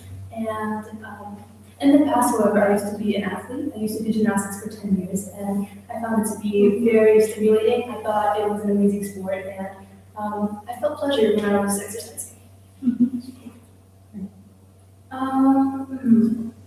So should I go on to part two, or? Yeah. All right, so moving on. Describe a sport or physical activity that you enjoy and explain its role in students' lives. As I mentioned previously, I used to be a somewhat of a professional athlete. I used to do gymnastics for 10 years prior to the accident, and I'd say that I enjoyed it a lot. I was very fond of it. I found it to be quite stimulating, and it helped me build my core, my stamina, and I think that having been an ex-gymnast of so many years, it taught me to be a well-rounded athlete, and it also taught me some critical thinking skills as well, because I had to come up with solutions within like a team problem that we had, because I was also the leader of our team. And along with that, it helped me with my collaboration skills and my cooperation skills. And so I'd say that's why I enjoyed it the most. And to explain its role in students' lives, for me personally, it played an immense role. I'd say that it was a key factor of, I guess, my upbringing and my growing up, part of my childhood. I started doing it when I was 3 years old. My mom put me into it because she tried to find the nearest hobby or the nearest location of specifically sports facilities nearby our house. And the nearest thing that she found was a gymnastics sport complex facility. And I often practiced it. I'd say maybe 2 to 3 times a week and 5 hours per session. And I guess the benefits that it brought me were obviously my love, because as I mentioned previously, it helped me build my core and my stamina. But along with that, it also helped me with my acceleration, my speed, as well as my flexibility and durability. And so my school performance also enhanced because, as they say, healthy body leads to a healthy mind.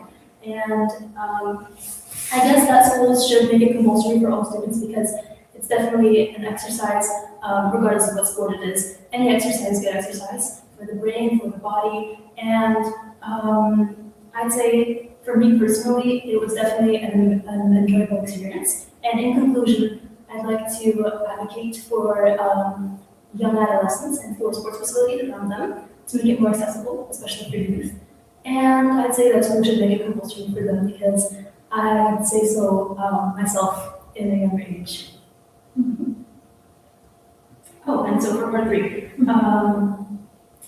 I guess students lose motivation for sports as they grow older because maybe they grow apart from it. It might be the same thing as losing motivation for any hobby or any extracurricular activity. But specifically, losing motivation for sports can be linked to, like me, maybe accidents or unfavorable circumstances. And so for me personally, because of my spinal injury, I wasn't able to be the athlete that I once was. And I guess maybe that could lead to burnout or to lose motivation for some students in particular, including myself. Great. Thank you. Thank you so much. What points did you get for your grammar course? Sorry? What points did you get for your test, quiz? I have no idea. I haven't done that yet. Should I put this back? Thank you. Have a good day. You too.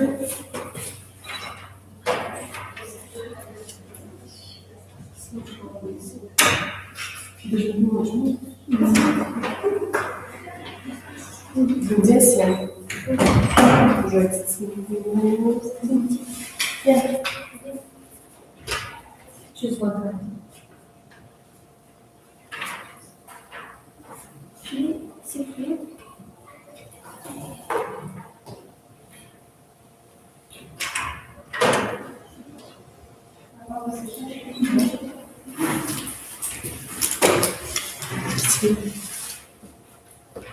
Я говорю.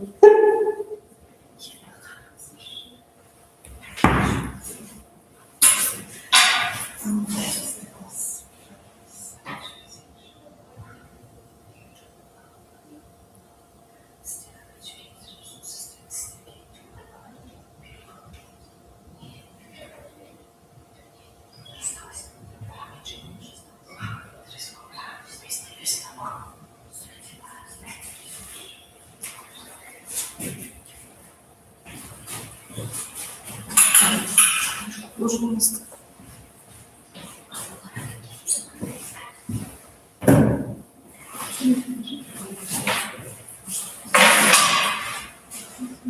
So, Aisha, yeah, Aisha.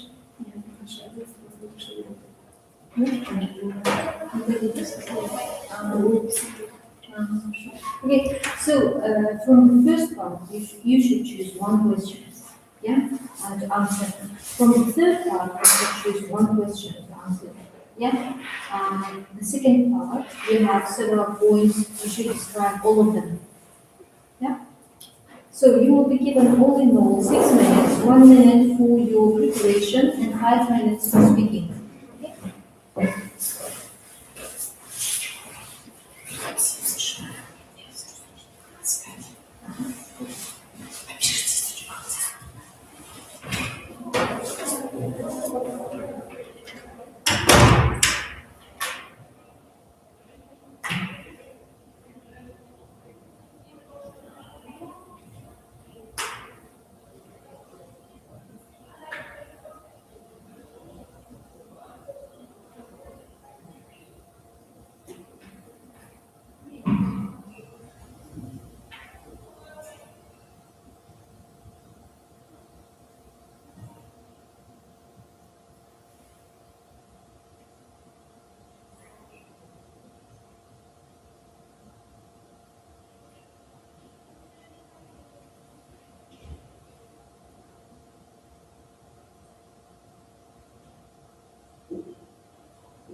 Yeah, it's time to start.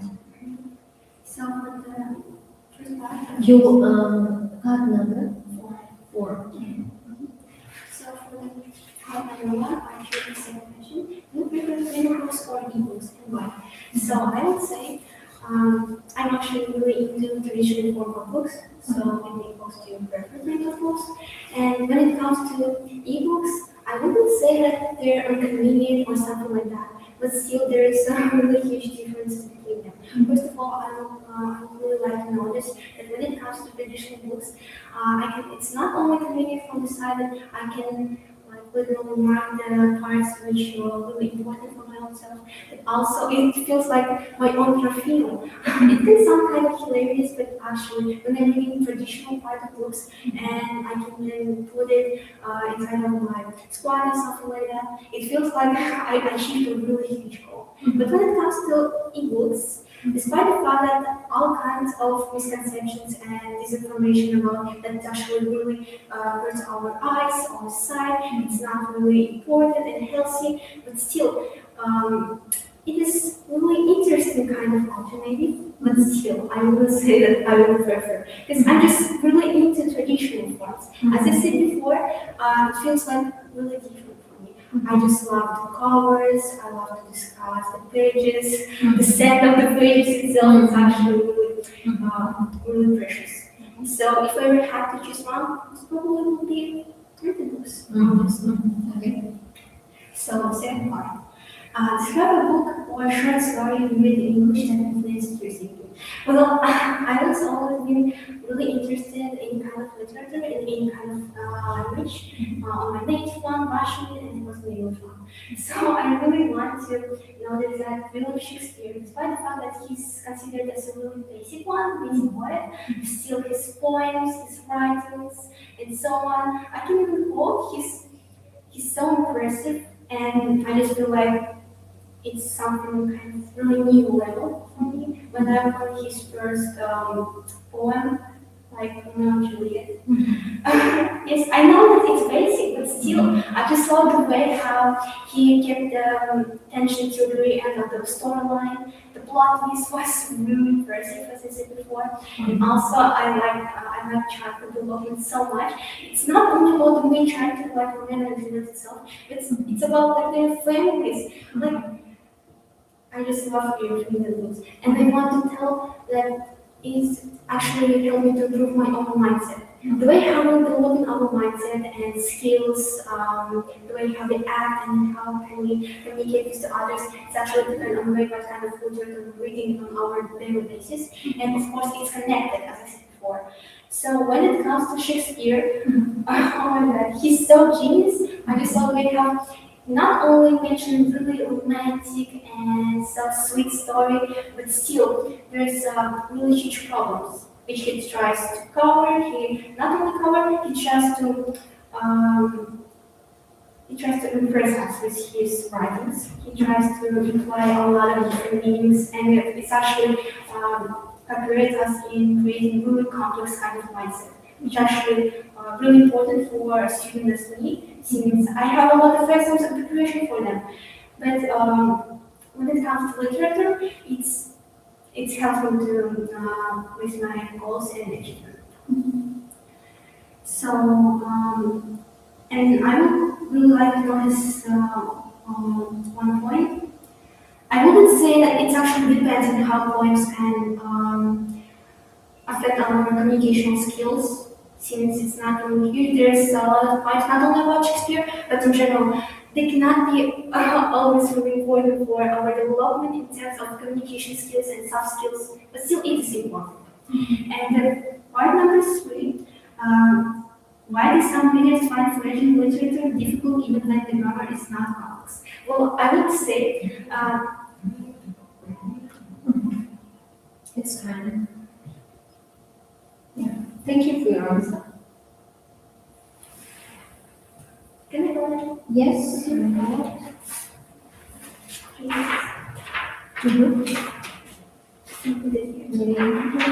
Thank you, goodbye. Yeah, goodbye.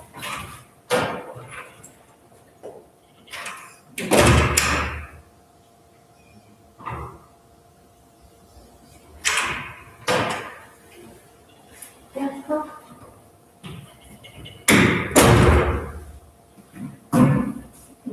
Your surname? Huh? Surname, full name? Asхат Кулакбаев.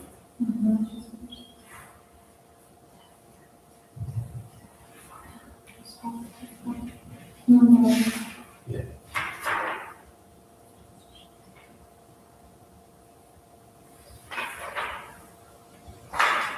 Okay, choose one card for me. Your card number is 8. 8.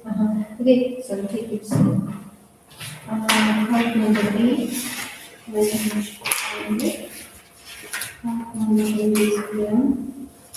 So, you should choose one question from part 1. Yeah? Then one question from part 3. Yeah? So from part 2, here you should describe all of the points given, 5 points. Yeah? For preparation, you will be given 1 minute, and for speaking, you will be given 5 minutes. Okay? All. All in all, you have 6 minutes. Okay. Oh.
talk it. Yes. Those students in your region listen mostly to local or global music. And I think in my region, it's very polarized because some people are more local, more patriotic, so they listen to folk songs and try to support the local artists. But mostly people are westernized because of the globalization, so they are more interested in American rap or, for example, some people listen to Japanese music, and it is very popular right now. So I think mostly we hear the global music. Second part, describe the type of music you like and explain what the music of songs in English. I myself mostly listen to foreign music, not English. Last month I've been listening to German music and also some of the Japanese rock genre. And I don't really listen to English language songs, but I used to. I listen to Drake and The Weeknd, most of the mainstream artists. I think music influences your vocabulary in a very great way because, for example, if you listen more to Russian rap, your vocabulary may get a bit harsher and more or less formal. But if you listen to more melodic songs, your vocabulary and listening may get better. For example, if you listen to more English songs, your pronunciation will develop faster. But there are many limitations to it because, for example, if you listen to many English rap songs, their vocabulary is very limited. So you won't really, you will get to a point where you can't even learn new words because you've already memorized all of them. Okay. So you have to do something else. Including, I think, songs are really good for beginners who learn English or any other language. And after that, you have to do something else. For example, read books. Part 3.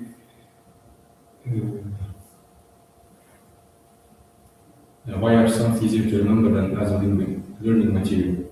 I think it's because the songs rely on rhythm, so it's very easy for people to learn rhythm because it's the natural way of our body. Our whole body works in rhythm, we walk in a certain pace, our heart beats in a certain rhythm. So I think it's because of the rhythm. And also, songs use special pairs of words which are always in our minds. For example, if we say eat, we always have to say eat food. For example, it's an animal. It's on the tip of our tongue, I guess. And yeah, so songs are like compilation of our life experiences, I think, because they use relatable material and topics, so it's easier for us to relate to it, and if we relate to it, we remember it faster. Okay. Can I choose the other question? If you have time, yeah. Does some language represent real spoken English and when not? I think it depends on the genre of song we are listening to. For example, in the rap genre, most of the language is really non-formal and sometimes a bit harsh, so using it in real life interactions is not ideal, I think. And also, some tongues, like they sacrifice their grammatically correct sentences to make it more aligned to rhyme. So some of them may remove the article or something else. And yeah, should Olympiads include a music-based task? What risk do this bring? I don't think Olympiads should introduce the music-based task because music, I don't think it is a sport. So there are many other competitions that are more centered around art and everything else. So I think music should stay in their own sphere of influence. And there are many risks to it because some people may not like it and even may stop watching the Olympics or Olympians. Yeah, okay, thank you for your answer. Good day. Thank you, goodbye.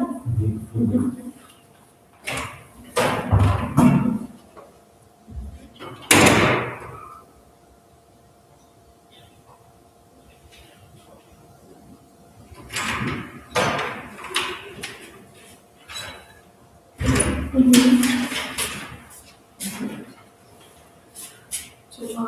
what should I do?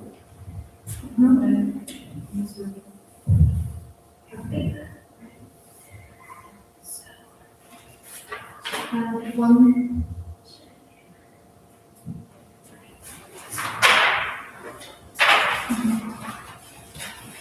Karina, you should choose one question from part 1, one question from part 3, but part 2 must be described all.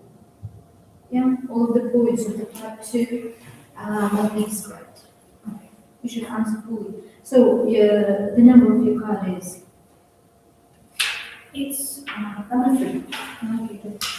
So you will be given all in all 6 minutes, but 1 minute for the preparation and 5 minutes for answering. Okay.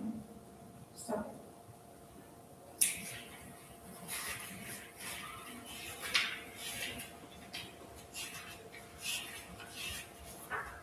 Part number 3. Yeah.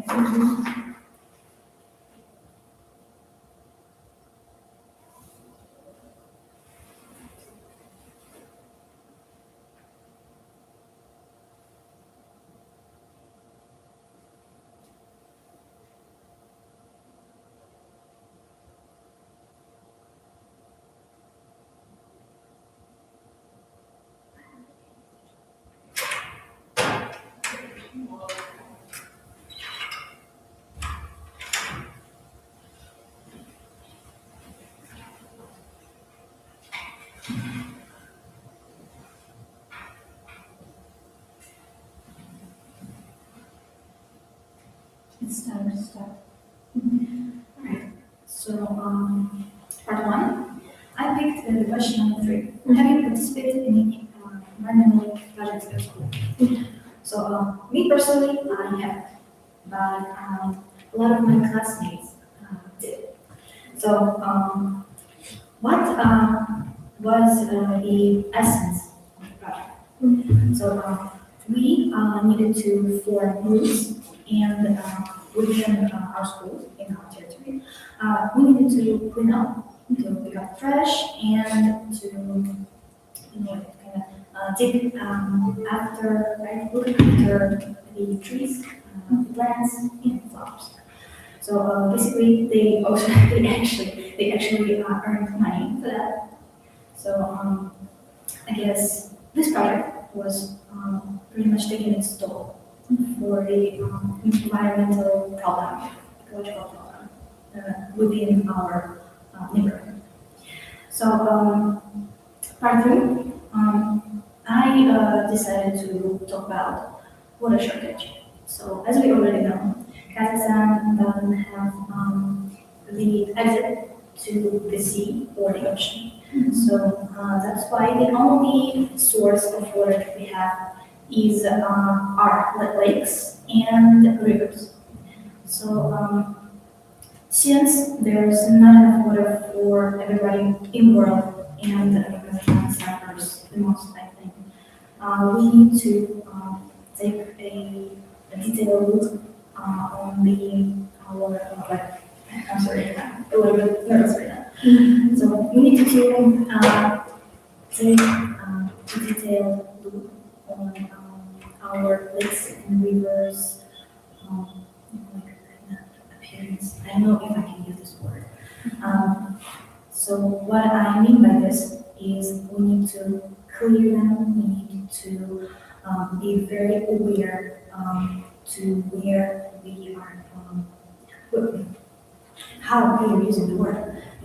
So basically, how it affects the community. So it affects the community by the way that water gets more, I can say that it gets higher and higher in price. So basically, not enough people can afford water the way they used to for example, maybe 10 years ago. So my solution to that, as I already said, we need to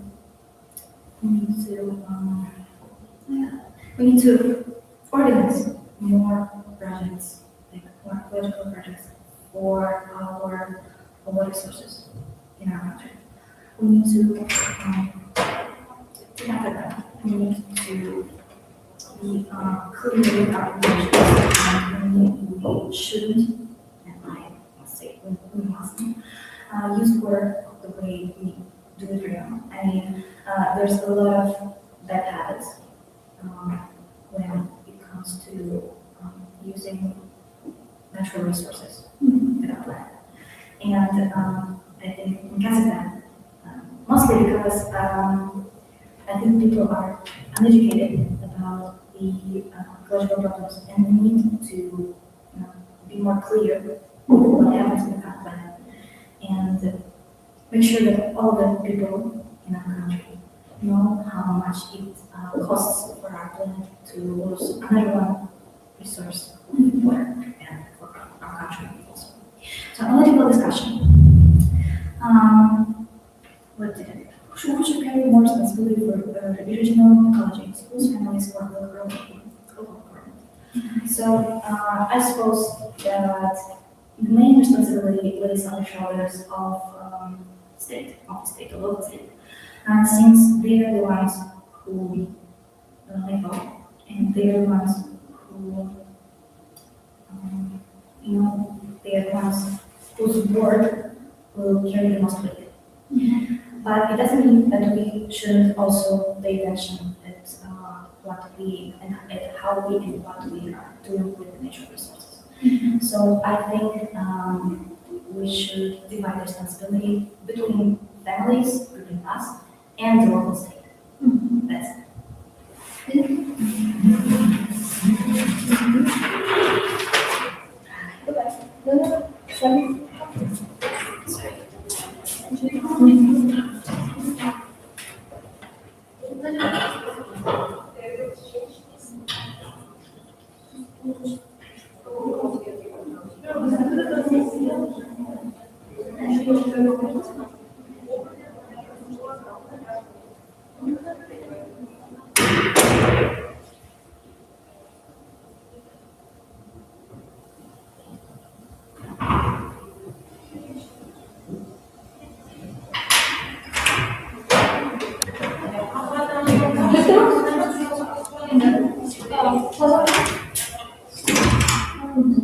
Okay, so pick one part. Alien username. My surname, education.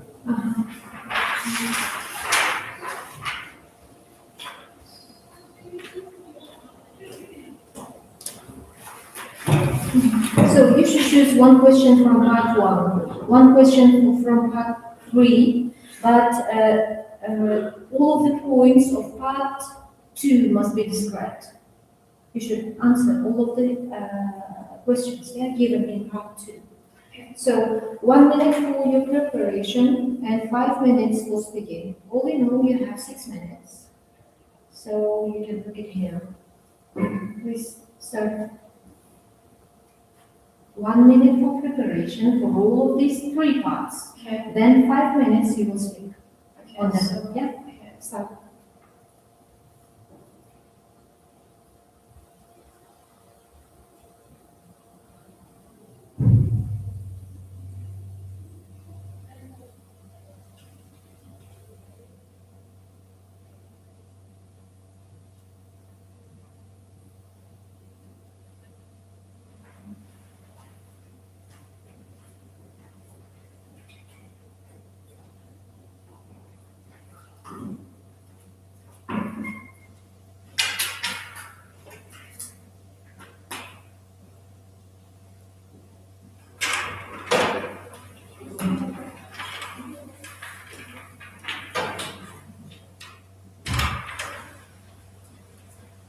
So time is up. So I'd like to answer the first question from part 1. What types of technology do you most commonly use for learning? Selena, Yeah, card number card number 2. 2, please. Okay, so I usually use virtual games in order to practice my English. because I may not always be able to practice it with native speakers. Last time I was able to practice with native speakers was during the summer when I went to the camp with my friend. There was an Asian man, and he had a great accent. I really enjoyed speaking with native speakers, but that was the last time I could practice my language. So usually I use artificial intelligence in order to broaden my horizons and learn more vocabulary, because I do feel like I have certain limitations in it. And also I prefer to use social medias because it is also a big source of information, it's limitless. And I would like to also learn habits and slang of native speakers, so it's really beneficial. So part 2, discover technology. So as I mentioned before, I use artificial intelligence in order to practice my weaknesses and become stronger in these spheres. For example, I could use ChatGPT in order to let the machine to figure out my mistakes in my essay. Let's imagine I'm preparing for certain exams that requires me writing an essay in English, right? So, of course, I was trying to write it myself. I would ask it, what's my weaknesses and how I could make it better. And then I will also be providing solutions and different tips in order to make my essay more cohesive and understandable by others. So it helps me a lot to improve. It has a lot of advantages. For example, it's a limitless tool, but at the same time, it's a tool that people tend to abuse. For example, teenagers like myself don't really understand the consequences of using such technology, because overusing artificial intelligence causes brain fog and also long-term memory problems. It's also actually reported physiological and mental health issues that was caused by overusing artificial intelligence and social media in total. So, whether technology can fully replace teachers or not, I would argue with that, because after all, social medias and artificial intelligence could try and destroy the face-to-face interactions, but it may not always exclude human contact. I believe that when a teacher interacts with their students, they not only provide information, they provide mental help. They help them to learn, they give them certain tips and advices to make their future better. Because the teacher is interested in their students. A soulless machine can never replace a human here. So I think it's the main conclusion that we may use artificial intelligence as a tool, but we should not try to recruit humans from it and replace people from their job, because it causes job insecurity and major economic issues. So, part 3. What makes technology helpful for language learning, and when does it become distraction? I believe that technology made human contact let's start over. I believe that technology made human interactions more accessible and more available nowadays, especially considering that each of us has a phone or a device on which we can connect with others. For example, we could use social medias where we could interact with people from across the world and try to share our experiences with them and to share with theirs. And that's really broaden your heart. At the same time, it does become a distraction, because being constantly online causes food disorders, standards, unbelievable standards, which you can really adapt to. I believe that social media really affect our mental health in total, because we set ourselves in a kind of reality where everyone's perfect, not only, and we could also have to improve our lives in order to be included in the group and community. Samira, thank you for your answer. This.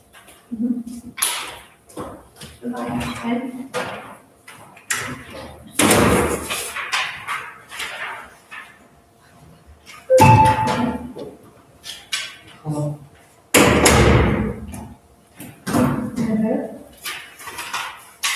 So pick one card. So, your card number is Card number 4. 4. Mm. Okay.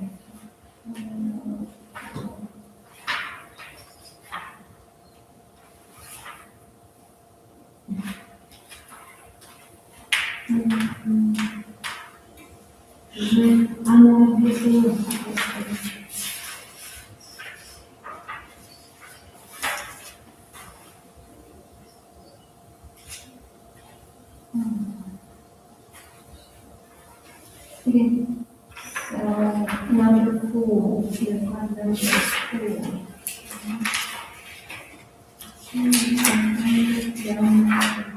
Yes. So, Elias, you should choose one question from part 1, one question from part 3. Yeah, is it clear? Then part 2 must be described all of these 5 points. Okay? You should answer all of these points in part 2. You will be given 6 minutes, 1 minute for preparation for all of these 3 parts, and 5 minutes to speaking. Okay? Remember here. Start this.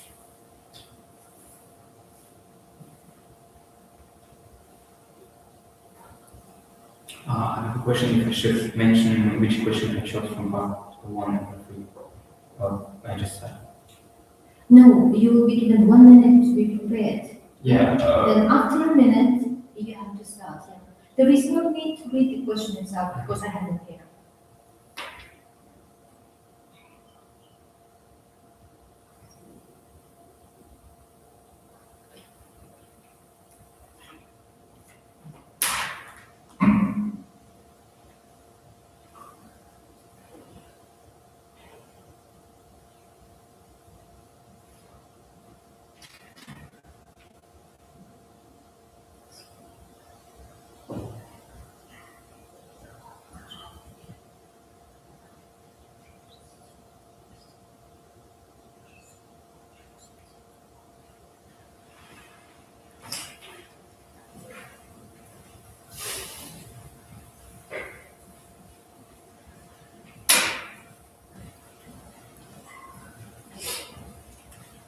It's time.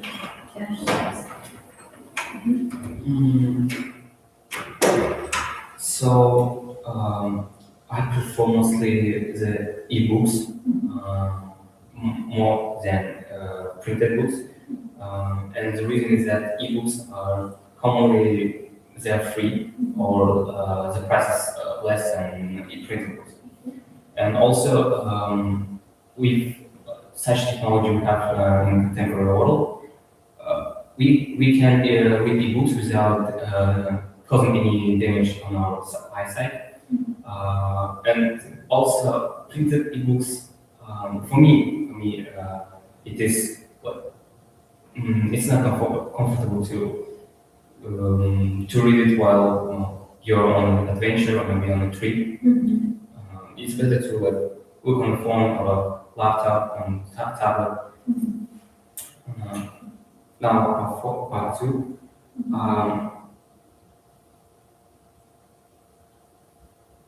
I think one of the greatest books I ever read is Pride and Prejudice by Jane Austen.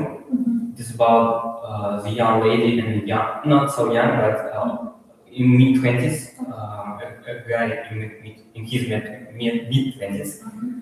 And Jane Austen, it was a young lady, young writer, but her grammar usage was so difficult. Like she used a lot of clauses, passive voice, and other grammar rules. And so for the readers who does not have a good reading comprehension, it may seem very difficult.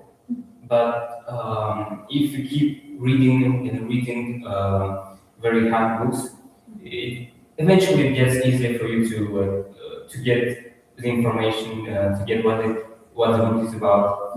And I learned from this book mostly from the main hero, from that guy, Mr. Darcy.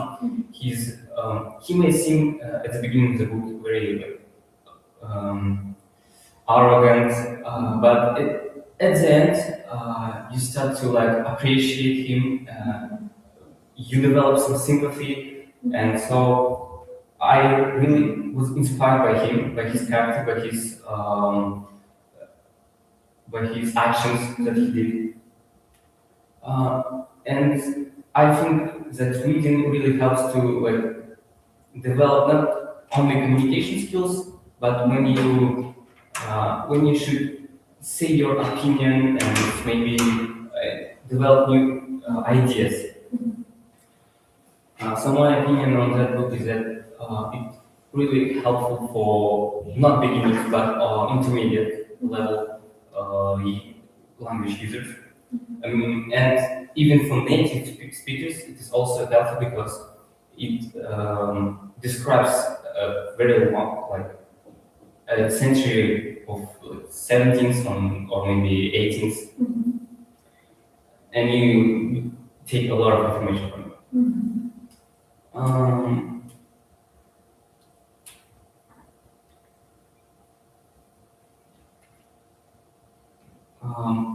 I think translated and adapted literature can affect students' ability to think critically because when you read adapted or translated, some of the things or maybe some of the details may be neglected.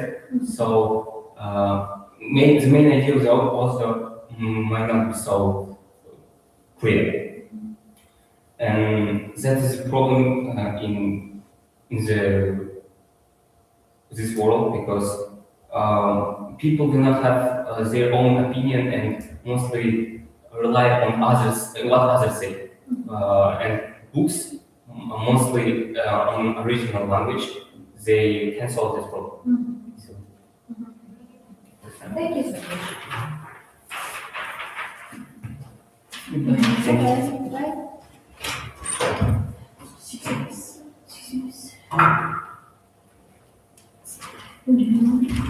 So, Professor?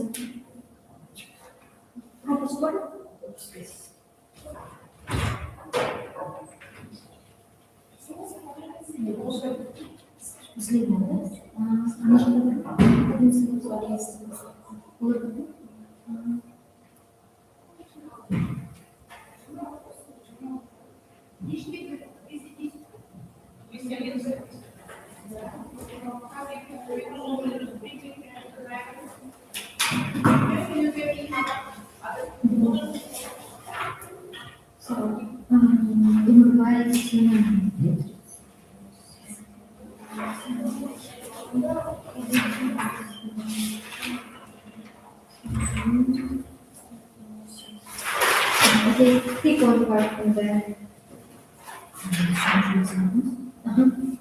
Okay. Yeah, so you should choose one question from part 1, one question from part 3, and you should describe all of these points. Yeah, you will be given, your cut number is 4, yeah, okay, and you'll be given 6 minutes, 1 minute for your preparation, and 1 minute for speaking. You can read here. Okay. When it comes to 5, you have to start speaking.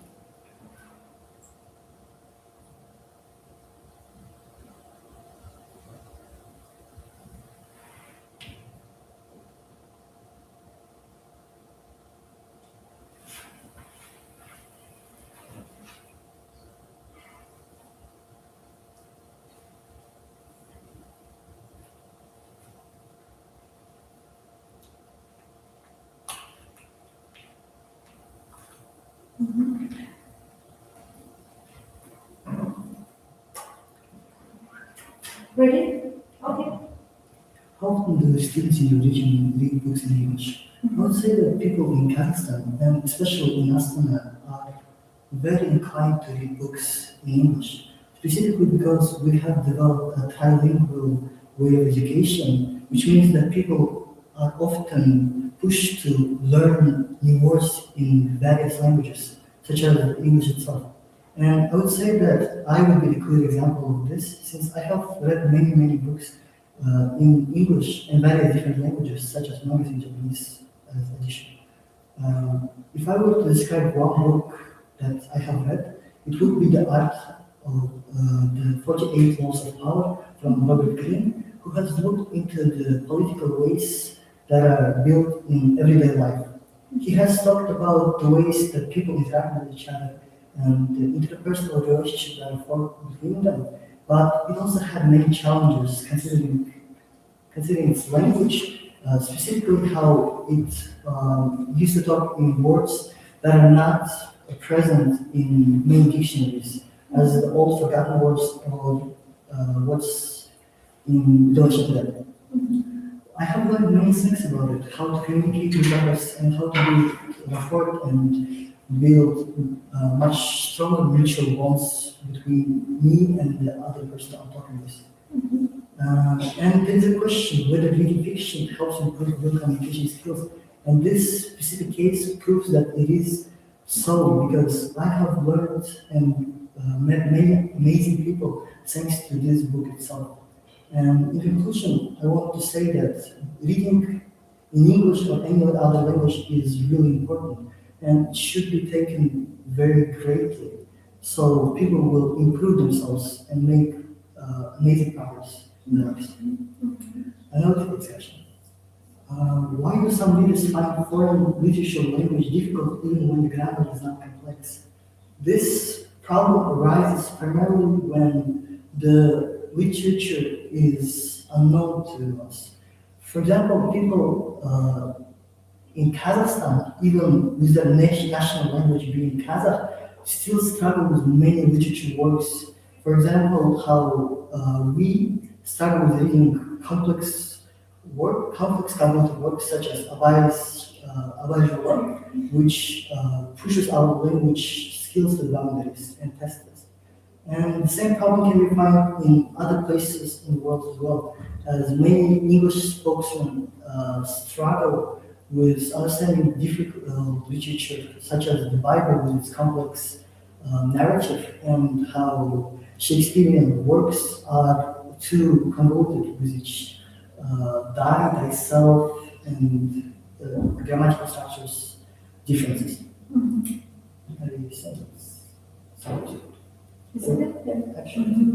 So you have 2 minutes left.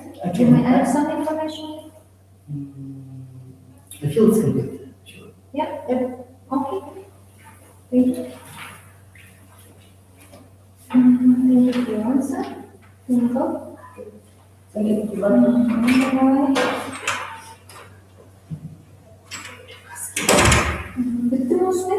Bitti mi Osman?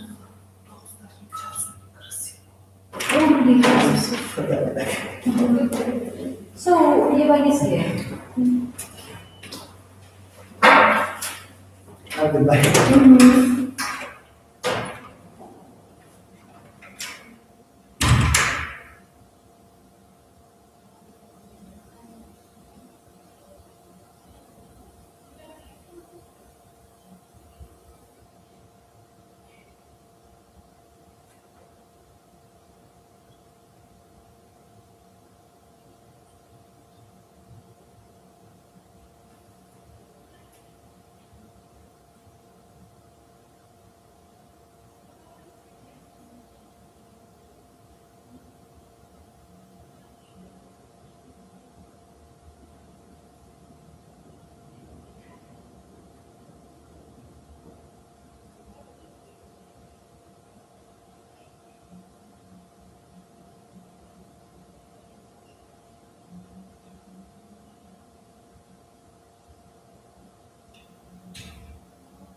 Где что, она где что?